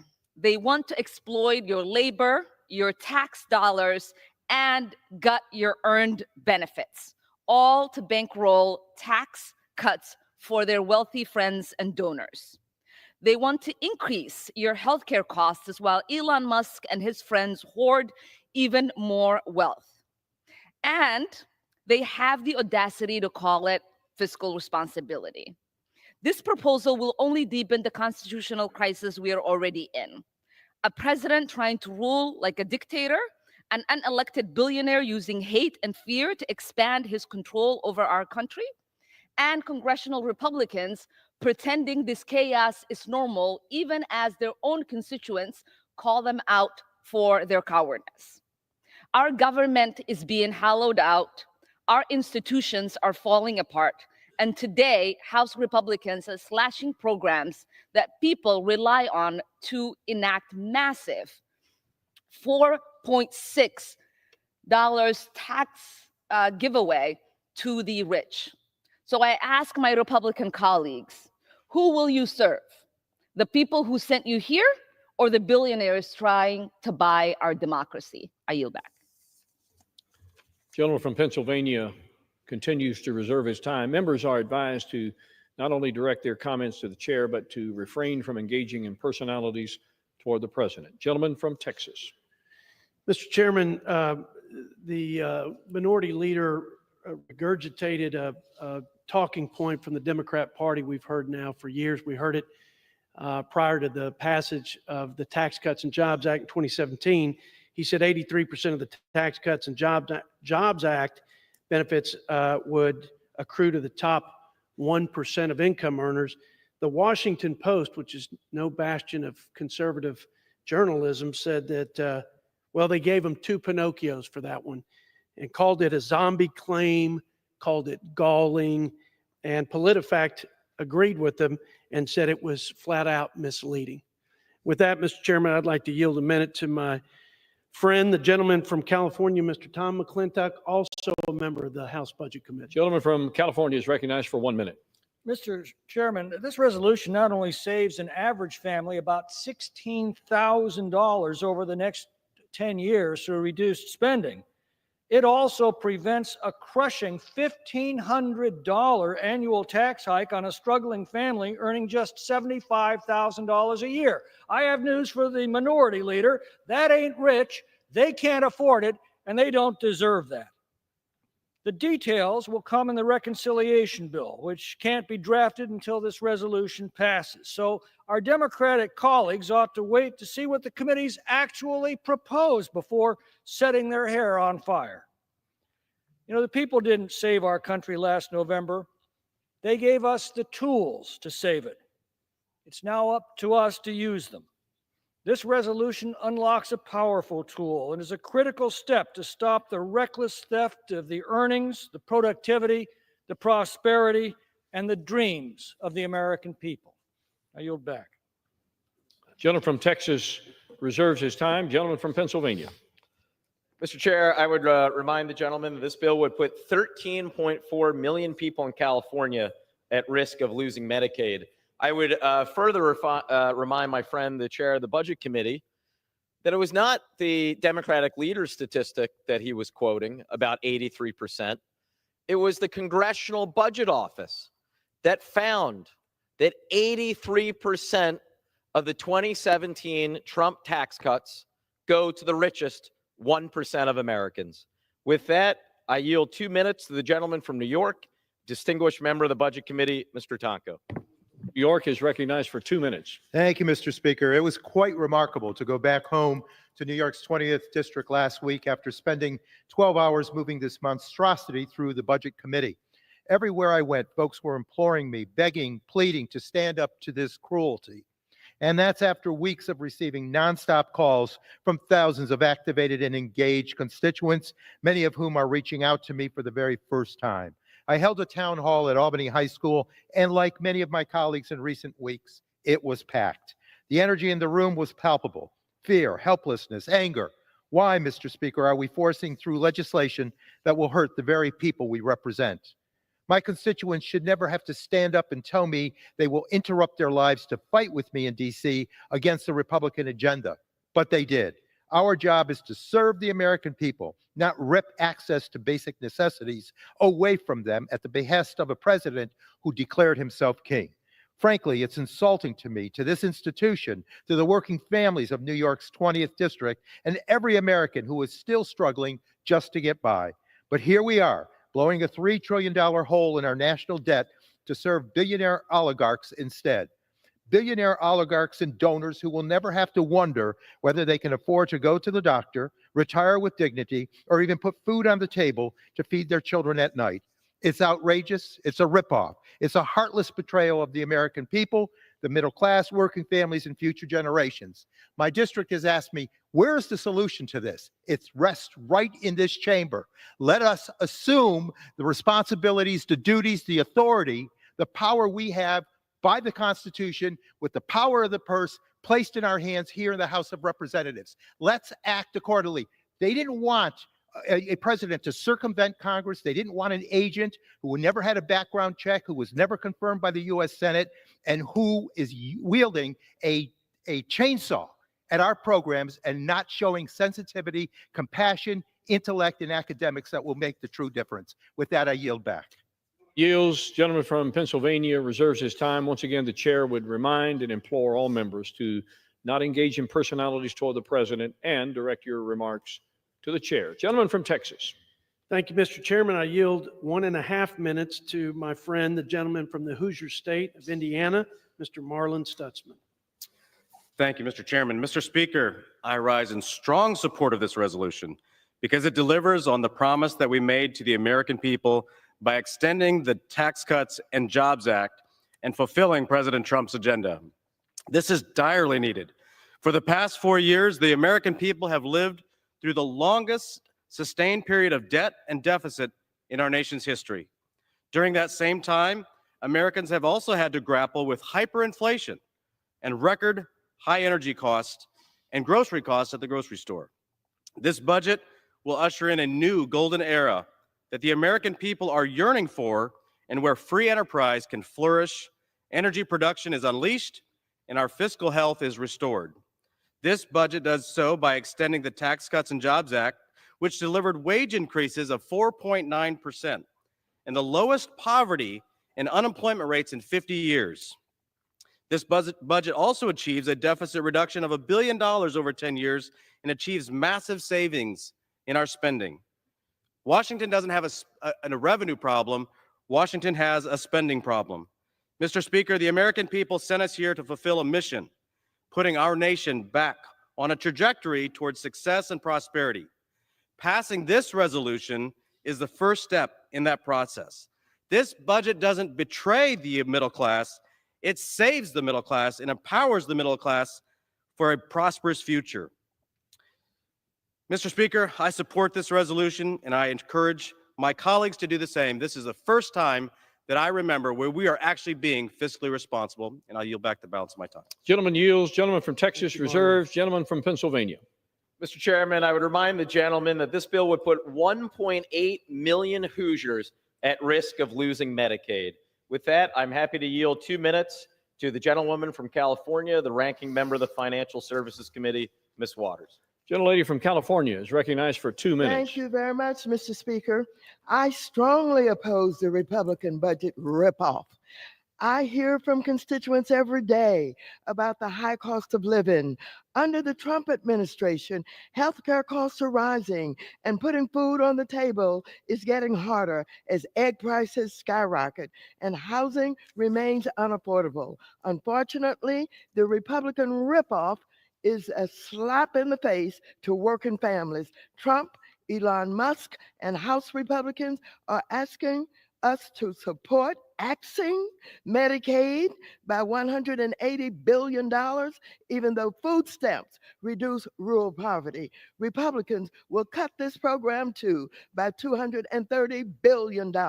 Republicans are defunding the police by stripping funding from the Consumer Financial Protection Bureau, and the CFPB is the only federal cop on the block to hold Wall Street banks and big tech payment apps accountable when they cheat Americans. It is shameful that while families suffer from high prices, Musk is firing thousands of federal workers and stealing sensitive data from his competitors. Although this ripoff cuts $2 trillion in vital programs, and what do Republicans plan to do with this money? Oh, they're going to give it. They're going to give it to the billionaires in this country. $4.5 trillion in tax cuts. If that math doesn't compute, it's because they expect Americans to buy the next mega yacht for Jeff Bezos. Well, I tell you, we're not going to do that. And we want to tell you today, we're no. Democrats are no on this budget. It is outrageous that you all have the audacity to come here with this budget that harms so many Americans and ask us to support billionaires and think we're going to buy it? You think we're going to support it? Well, you got another thought coming. We ain't doing it. Chairman from Pennsylvania reserves. Gentleman from Texas. Mr. Chairman, I can't believe my ears criticizing the audacity of us here in Washington, our nation's capital, giving the hard-earned money back to the people, letting them keep more of their money as they've suffered 4 years under record inflation, record interest rate hikes, record consumer debt. How dare us give money back to small businesses and working families so they can pay the bills and provide for their families. Mr. Chairman, I now recognize and yield 2 minutes to the gentleman from the Show Me State of Missouri, our House Transportation and Infrastructure Chairman, Mr. Sam Graves. Gentleman. Thank you, Mr. Chairman. Thank you, Mr. Chairman.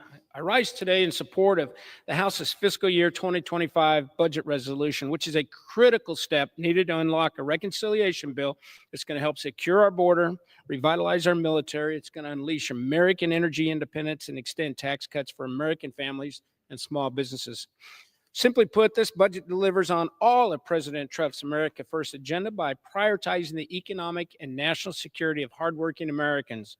Failure to act on this budget resolution, our House Republican budget, risks trillions in tax increases on Missouri farmers, small businesses, and families. So as a member of the House Armed Services Committee, I'm pleased to see that the budget directs an investment of $100 billion for our national defense after years of underinvestment. And as chairman of the Transportation and Infrastructure Committee, I am ready to do our part to produce a bill that fulfills President Trump's border security agenda by providing funding for the United States Coast Guard for drug and migrant interdiction. The Coast Guard has been underfunded for years. However, this administration recognizes that the Coast Guard is the workhorse when it comes to securing our maritime border. And I'm grateful for the president's focus on providing robust resources to the services to do even more. And I know that the men and women in the Coast Guard are very much up to the task. Despite delivering these robust investments, this budget still requires the Transportation Infrastructure Committee to generate at least $10 billion in savings overall. Committee Republicans have been hard at work to make sure that we are prepared to support the Coast Guard while also being good stewards of taxpayers' dollars by responsibly offsetting our investments. With that, I would urge my colleagues to support this budget resolution, and I yield back the balance of my time. Thank you, Mr. Chairman. Gentleman from Texas reserves. Gentleman from Pennsylvania recognized. Mr. Chairman, the chair of the Budget Committee moments ago said something to the effect of, this is about giving the people their money back. Not so. How's it going? This is about the 1 in 3 Americans on Medicaid who are at risk of losing it. Because what is in this budget plan in black and white, the largest cuts to Medicaid in American history, cuts to other programs like SNAP, school lunches, Head Start. And why? To deliver tax cuts, 83% of which go to the richest 1% of Americans. That's what this plan is about. With that, I'm happy to yield 2 minutes to the gentlewoman from Connecticut, my friend, the ranking member of the Appropriations Committee, Ms. DeLauro. 2 minutes.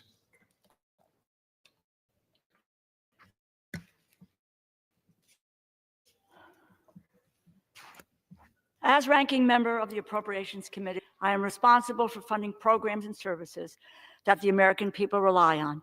I also see the importance of programs like Medicaid, which help tens of millions of people afford health insurance. After all their talk about lowering the cost of living, Republicans wasted no time in making their real priority clear. For this, President Trump are hard at work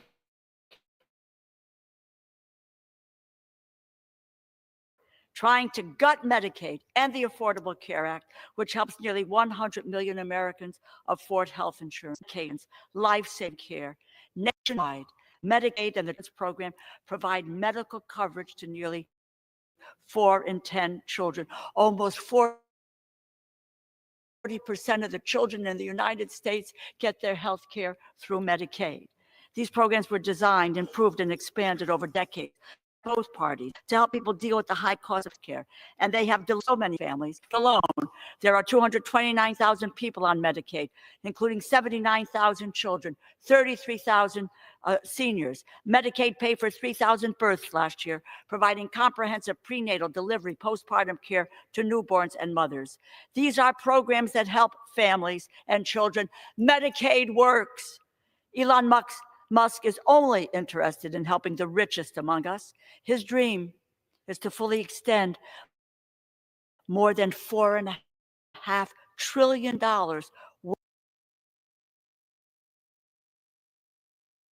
worth of tax breaks to their billionaires and the wealthiest corporations in the world.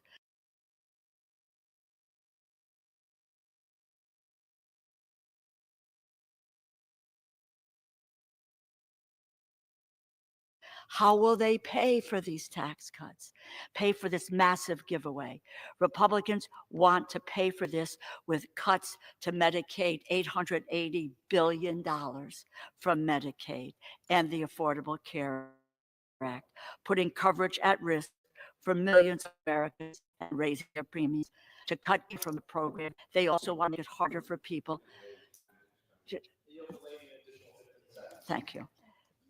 Who bears the brunt of these cuts? Seniors, children, low-income families, people with disabilities, those struggling the most high health care costs are the first ones left behind. Republicans are coming for SNAP next, threatening 40 million Americans who are just trying to put food on the table. Democrats will stand where we always do, on the side of the middle class, against yet another reckless Republican budget that steals even more wealth for billionaire class. Thank you, and I yield back. Gentleman from Pennsylvania reserves. Gentleman from Texas. Mr. Chairman, I yield 3 minutes to my good friend from the great state of Ohio, also chairman of the House District Committee, Mr. Jim Jordan. Recognize. Thank you, Mr. Chairman. Thank the gentleman for yielding. The budget resolution will allow us to cut taxes, reduce spending, help our national defense, and secure the border, which is exactly what we told the voters we were going to do in the election. I always say this, we make this job way too complicated. It's pretty darn simple. What'd you tell the voters you were going to do when you put your name on the ballot? If you get elected, go do what you said. The American people elected us. Majority in the House, majority in the Senate, 77 million voted for President Trump. We told them what we were going to do. Now it's time to do it, and this is step one of that process.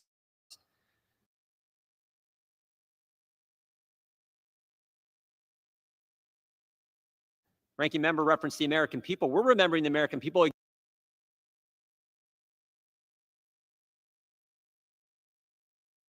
Exactly what we told them, why they elected us. And to do all that, it takes resources, particularly the one that focuses in our committee, securing the border. It takes resources. And the reason we need so many resources to secure the border is because the previous administration screwed everything up so bad. Day one of the Biden administration, they made 3 decisions. No more building the wall, no more remain in Mexico, and when you get here, you will not be detained, you will be released. And when you do that and advertise to the entire planet, those are the new policies, everybody comes. 10 million people came, almost the equivalent of the entire population of the state I get the privilege of representing. And so now to fix that, you got to find resources, you got to find savings, you got to do what we're doing in this legislation. because it takes personnel, it takes equipment, it takes space, it takes detention beds, it takes judges, it takes lawyers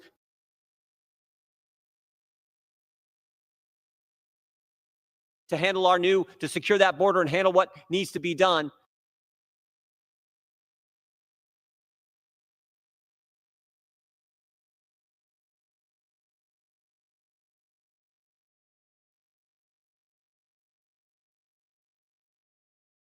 To fix what they caused, what they created. So I want to thank the chairman and the he's done. Republican members are together.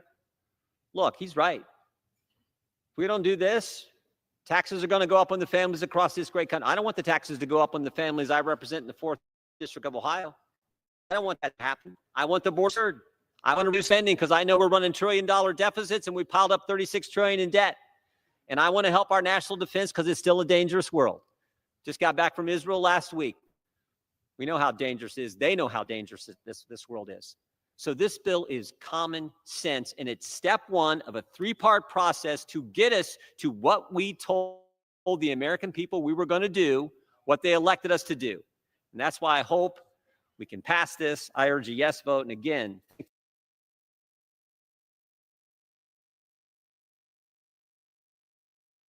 the chairman for his good work and his committee's work. And with that, I yield back. Thank you, Chairman. Appreciate you. Gentleman from Texas reserves. Mr. Chairman, the gentleman from Ohio was actually right. And you know, Mr. Chair, what makes it more dangerous is that under this administration, and Hungary and voting against every single one of our Democratic allies. That makes a dangerous world infinitely more dangerous. And with that, I'm happy to yield to my friend, the gentleman from California, the ranking member of the Natural Resources Committee, Mr. Huffman. Gentleman recognized. Thank you, Mr. Chair. I thank the gentleman.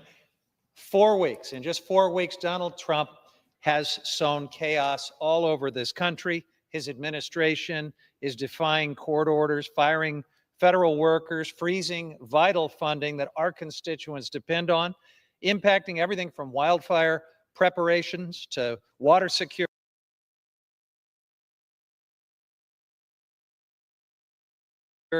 and health and housing programs and a lot more. All of this under the guise of cost savings. But the reality is there are no meaningful or other benefits for average taxpayers. Real people's lives are being turned upside down. Our National Park Service, workers at a number of federal agencies, farmers, firefighters, everyone who depends on federal services is feeling the squeeze of this reckless agenda. Meanwhile, Republicans are preparing their budget reconciliation bill, which is going to cost at least $4 trillion. Now, our Republican colleagues are being coy about the specifics, but Americans can connect the dots. You can't do a tax cut for billionaires of that magnitude without either dramatically slashing Medicaid and maybe Social Security and Medicare while you're at it, or dramatically exploding the deficit. So just like every other action before us, Republicans' budget is a betrayal of the American people. They're choosing billionaires over programs everyday people depend on. In my district alone, hundreds of thousands of people will lose Medicaid. Tens of thousands will lose SNAP benefits that help put food on the table. The Natural Resources Committee is tasked with finding at least $1 billion of these savings. $1 billion for their billionaire joyride. Their plan is to sell off public lands, do more favors for big oil.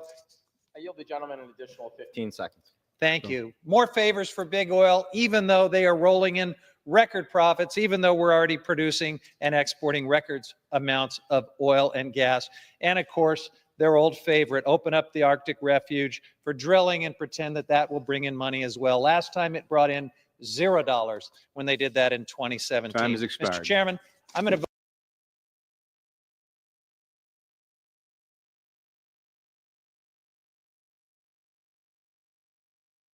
vote no, urge my colleagues to vote no, and I yield back.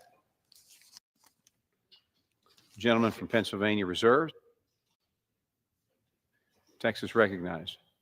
Mr. Chairman, I yield 2 minutes to my friend from the great state of Michigan and also the chair of the House Education and Workforce Committee, Mr. Tim Walberg.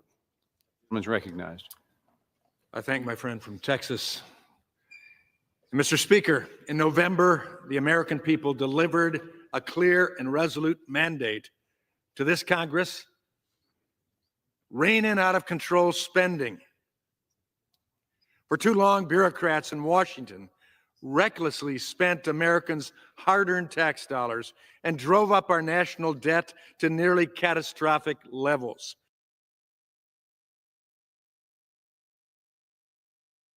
Hurting all Americans, and especially the most vulnerable. For example, the Biden-Harris administration attempted to spend as much as $1 trillion through his illegal and irresponsible student loan bailouts.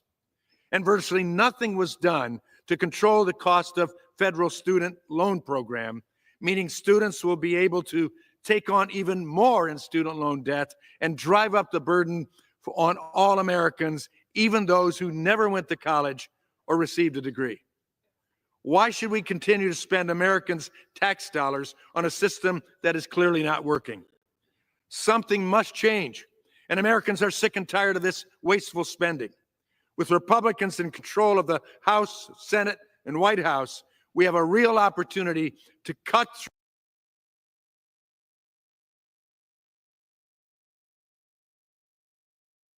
through the waste, fraud, abuse, and falsehoods in Washington.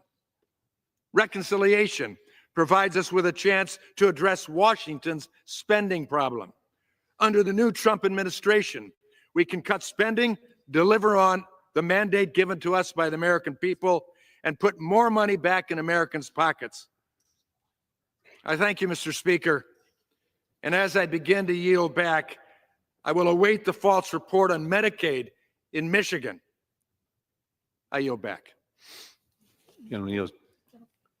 I want to disappoint the gentleman from Michigan, so I'm happy to inform him the accurate number that this bill would put 2.4 million people in Michigan at risk of losing Medicaid. With that, I yield 2 minutes to the gentlewoman from Washington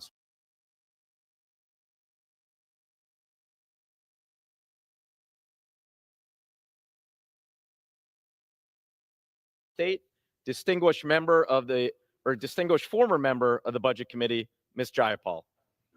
Ladies recognized.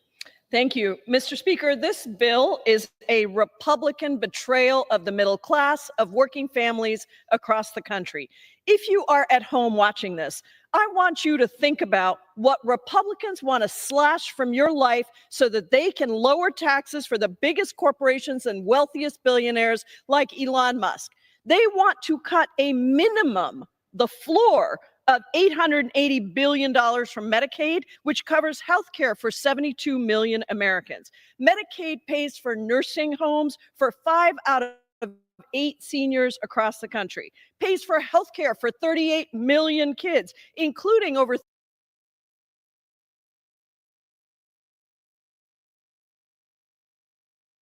3 million kids in Texas and 1.2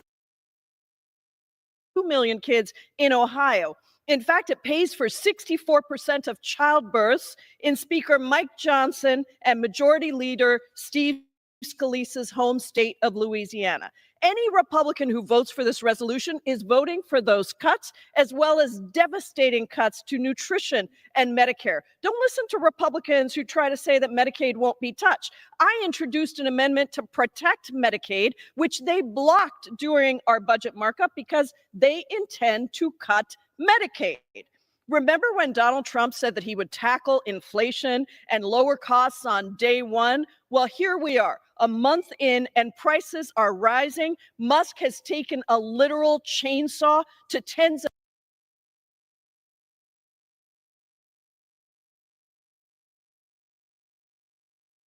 of thousands of jobs, putting families and local economies at risk. This budget resolution makes it clear that the only people that Republicans are willing to fight for in this country are the wealthiest billionaires who apparently now rule the country. This is unbridled greed and corruption. Vote no on this disastrous budget resolution.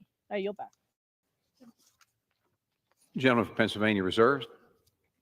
Gentleman from Texas. Mr. Chairman, I yield 1 minute to my good friend from the Cornhusker State of Nebraska, who is also chair of the Ways and Means Trade Subcommittee, Mr. Adrian Smith.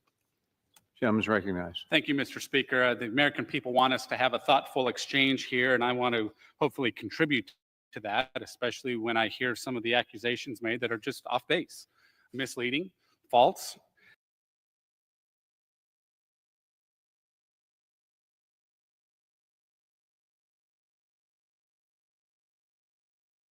And Warren Buffett has paid a record amount in taxes. I think that's worth noting. That's been in the press very widely in the last few days. But this budget framework delivers on House Republicans and the president's promise to minimize tax burdens for Americans across the income spectrum, promote security in our communities, and unleash economic growth. The resolution would allow us to extend the historic tax relief from the Tax Cuts and Jobs Act, which has been enormously successful, and we know this, in allowing families to keep more of their paychecks and supercharging growth for small businesses. If these tax cuts are allowed to expire, as we've heard, the average American would suffer. Make no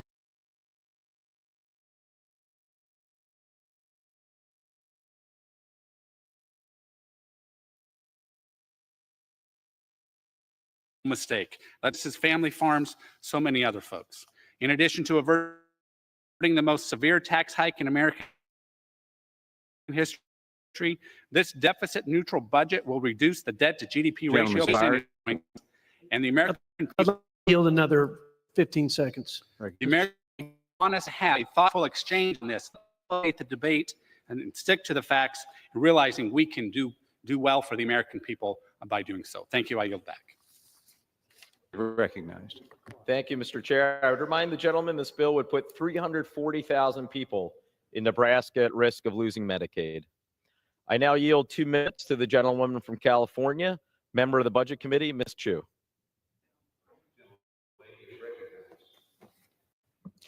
I rise in opposition to the Republican ripoff. Budgets tell priorities, and as inflation goes up and Americans continue struggling to pay their rent, purchase groceries, and afford going to the doctor, Republicans stand united. Sell out the working class by ripping away health care coverage and food from children to pay for tax.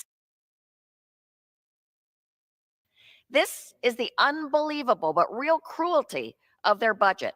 Make devastating cuts to Medicaid for 135,000, mostly seniors and children in my district alone. Slash SNAP benefits for thousands of hungry children and families. End ACA premium tax cuts that currently save families over $6,000 annually. And for what? To give $5 trillion in handouts to. And let's be clear. My Republican colleagues will declare that this resolution is necessary to extending the 2017 Trump tax scam to purportedly help the middle class. This is a lie. The majority of the tax cuts that they aim to extend will only benefit the rich, and the middle class will lose so many of the benefits they rely on.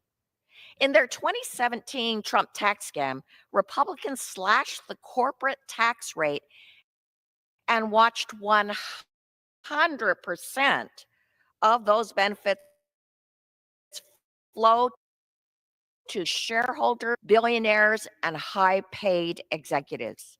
And what did workers get? A big, fat zero. But even still, President Trump wants to cut the corporate tax rate by even more. What's more, Republicans' apparent concern for fiscal responsibility is nowhere to be found. Their budget will actually balloon our national debt in a reverse Robin Hood scheme that betrays working Americans Time we has all expired. represent. Time has expired. I'll yield the lady an additional 15 seconds. My constituents deserve better. All of our constituents deserve better. I once again voice my opposition to the Republican ripoff that will do nothing to address the needs of everyday American people.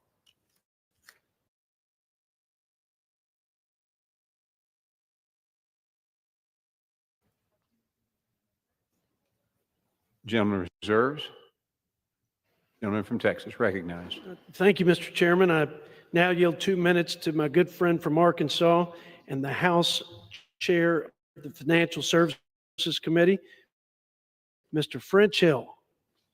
Was recognized. Thank the Speaker. Thank Mr. Arrington for yielding this time. What's irresponsible to those watching this debate and is the truth about the Biden-Harris policies, that when you combine irresponsible fiscal policy in this nation over the past 4 years and an irresponsible monetary policy, what's irresponsible, Mr. Speaker, is the fact that our families are suffering from inflation, the highest in 40 years. It takes $1.21 for what it cost $1 just 4 years ago.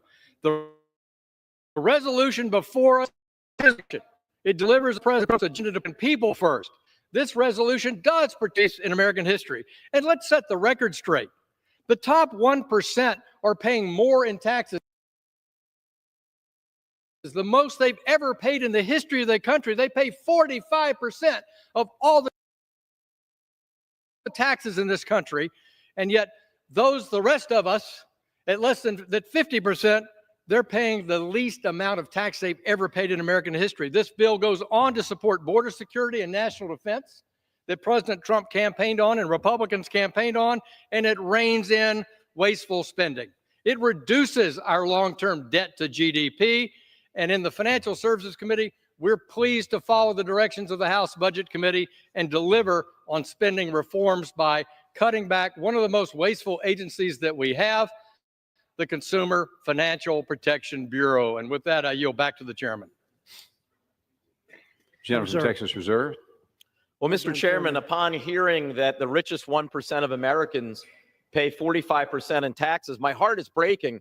I'll be sure that at church this Sunday we take up an extra collection, but God knows the billions of dollars you're about to get in this budget resolution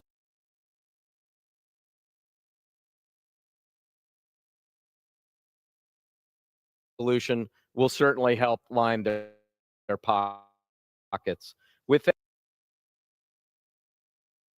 that, I'm happy to yield 2 minutes to the gentleman from the Commonwealth of Kentucky, distinguished member of the Budget Committee, Mr. McGarvey. Gentleman's recognized. Mr. Speaker, I rise in opposition to the Republican budget resolution and urge my colleagues to reject it for what it is, a total scam and betrayal of the middle class. A budget isn't just a policy document. It's a moral document. And in their budget, the Republicans make their moral code clear. The rich get richer, and the rest of us pay for it. There is no reason a teacher in Louisville, Kentucky should pay more in taxes than Tesla did last year. Kentuckians, let's talk about how this budget will hurt you. This budget mandates at least $880 billion of cuts to Medicaid.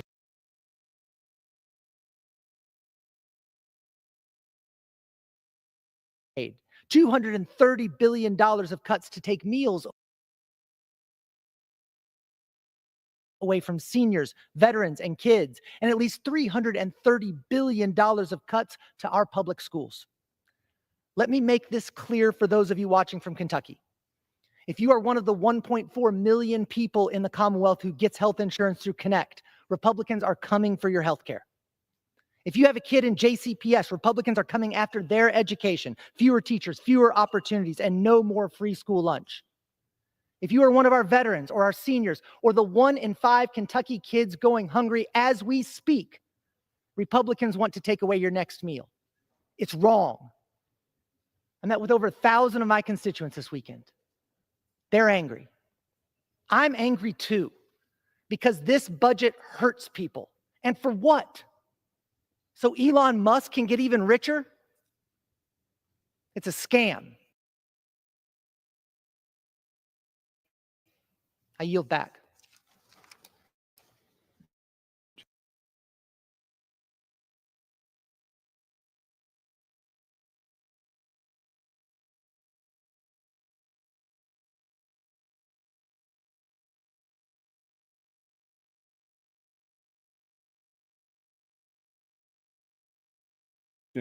Gentleman from Pennsylvania reserves.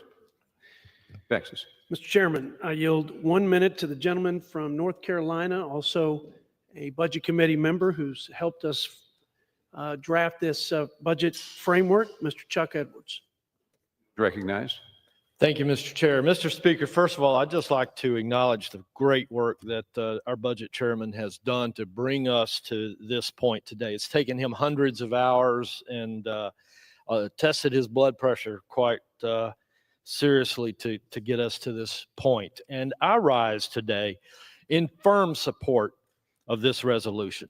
In November last year, 77 million Americans demanded changes in how our federal government is working for them,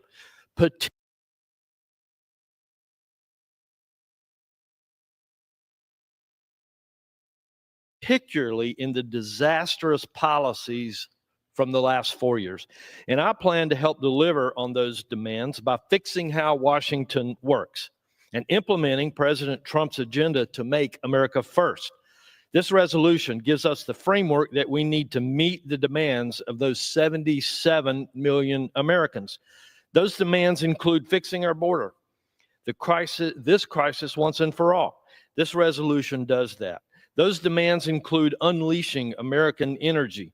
This resolution does that. Gentleman's time has expired. Mr. Chair, I urge strong support for this resolution. Thank you very much. Reserves. Mr. Chair, may I inquire as to how much time remains on each side?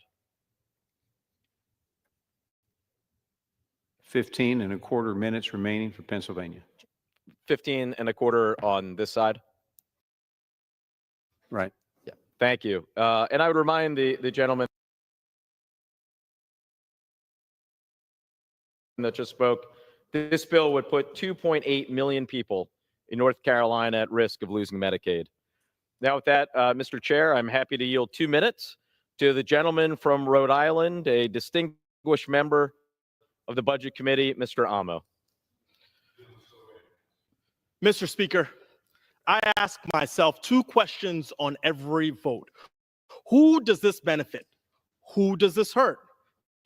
The answers are clear. This Republican budget resolution would benefit the richest 1%.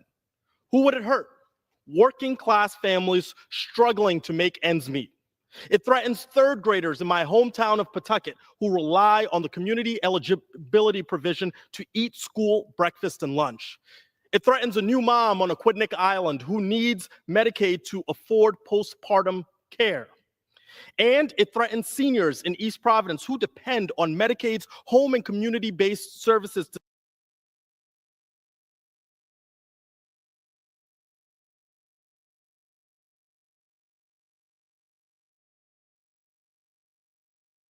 stay connected to their loved ones as they age at home.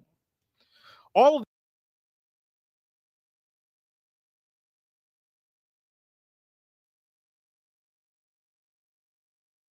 these ordinary Americans would get hurt. For what?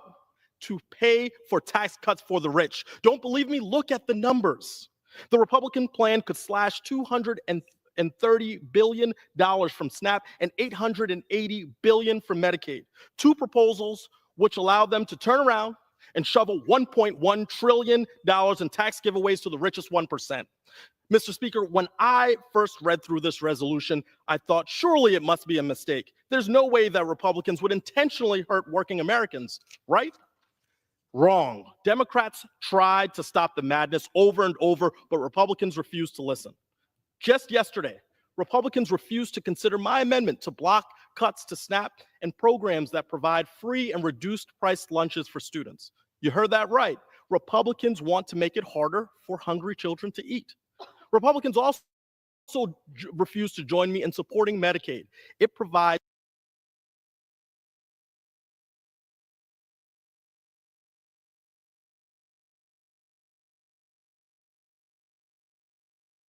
health coverage to 72 million Americans, including over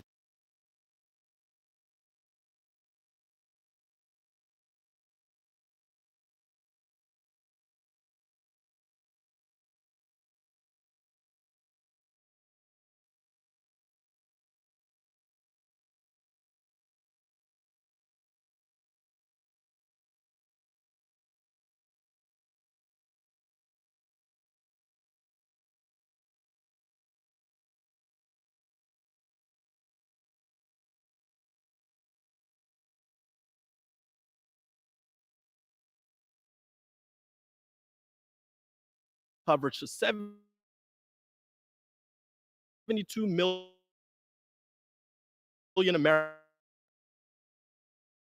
Americans, including over 3.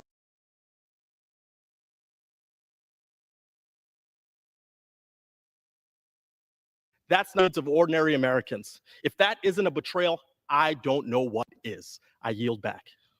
Gentleman yields. Gentleman from Pennsylvania reserves. Gentleman from Texas.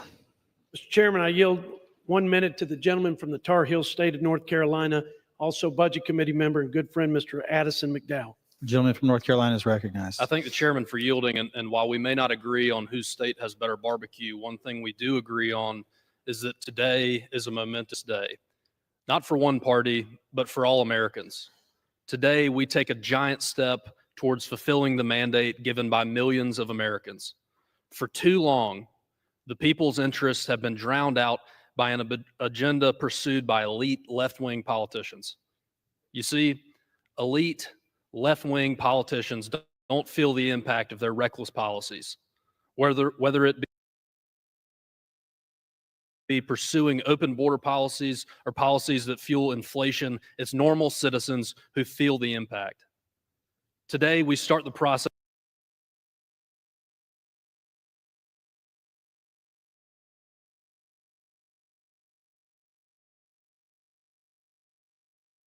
of restoring America's strength rather than pursue a reckless ideological joyride agenda. This resolution paves the way for historic investment in our country's border security, permanent tax relief for the middle class, getting rid of the inflation tax that's hit the working class, and rooting out waste, fraud, and abuse throughout our government.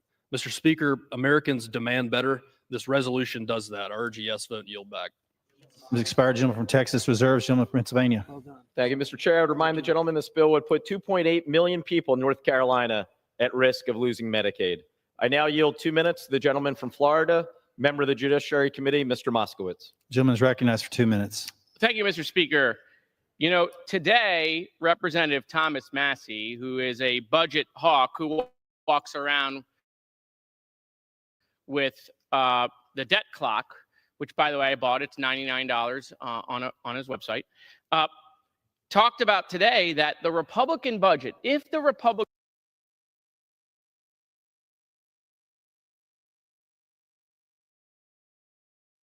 budget passes, the budget deficit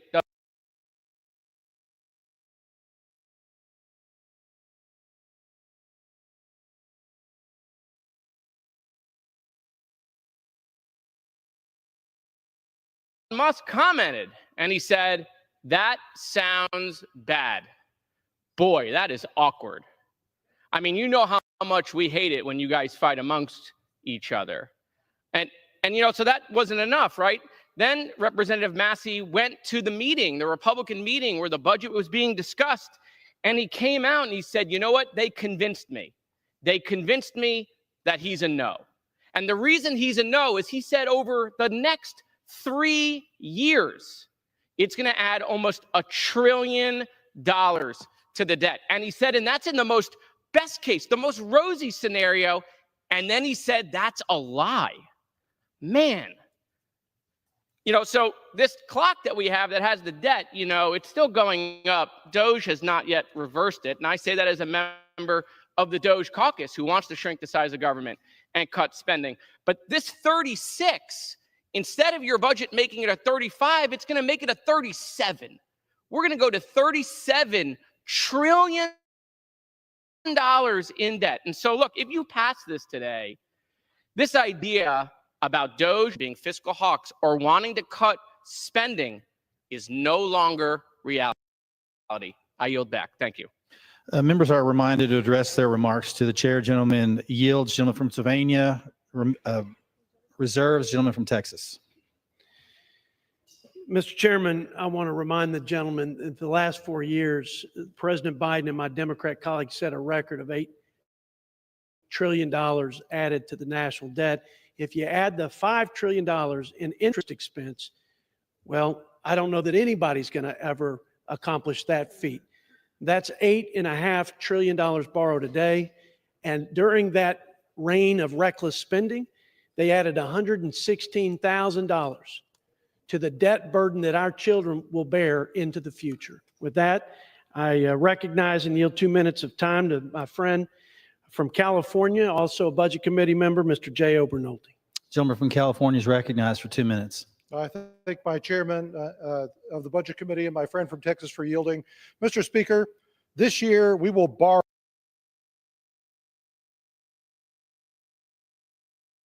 almost $2 trillion,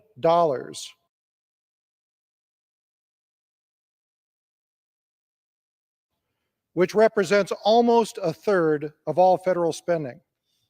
For the first time in the history of our country this year, we will spend more on interest paying the national debt that we have already borrowed. And in several years, 3/4 of all federal spending will be just to pay interest on the money that we have already borrowed.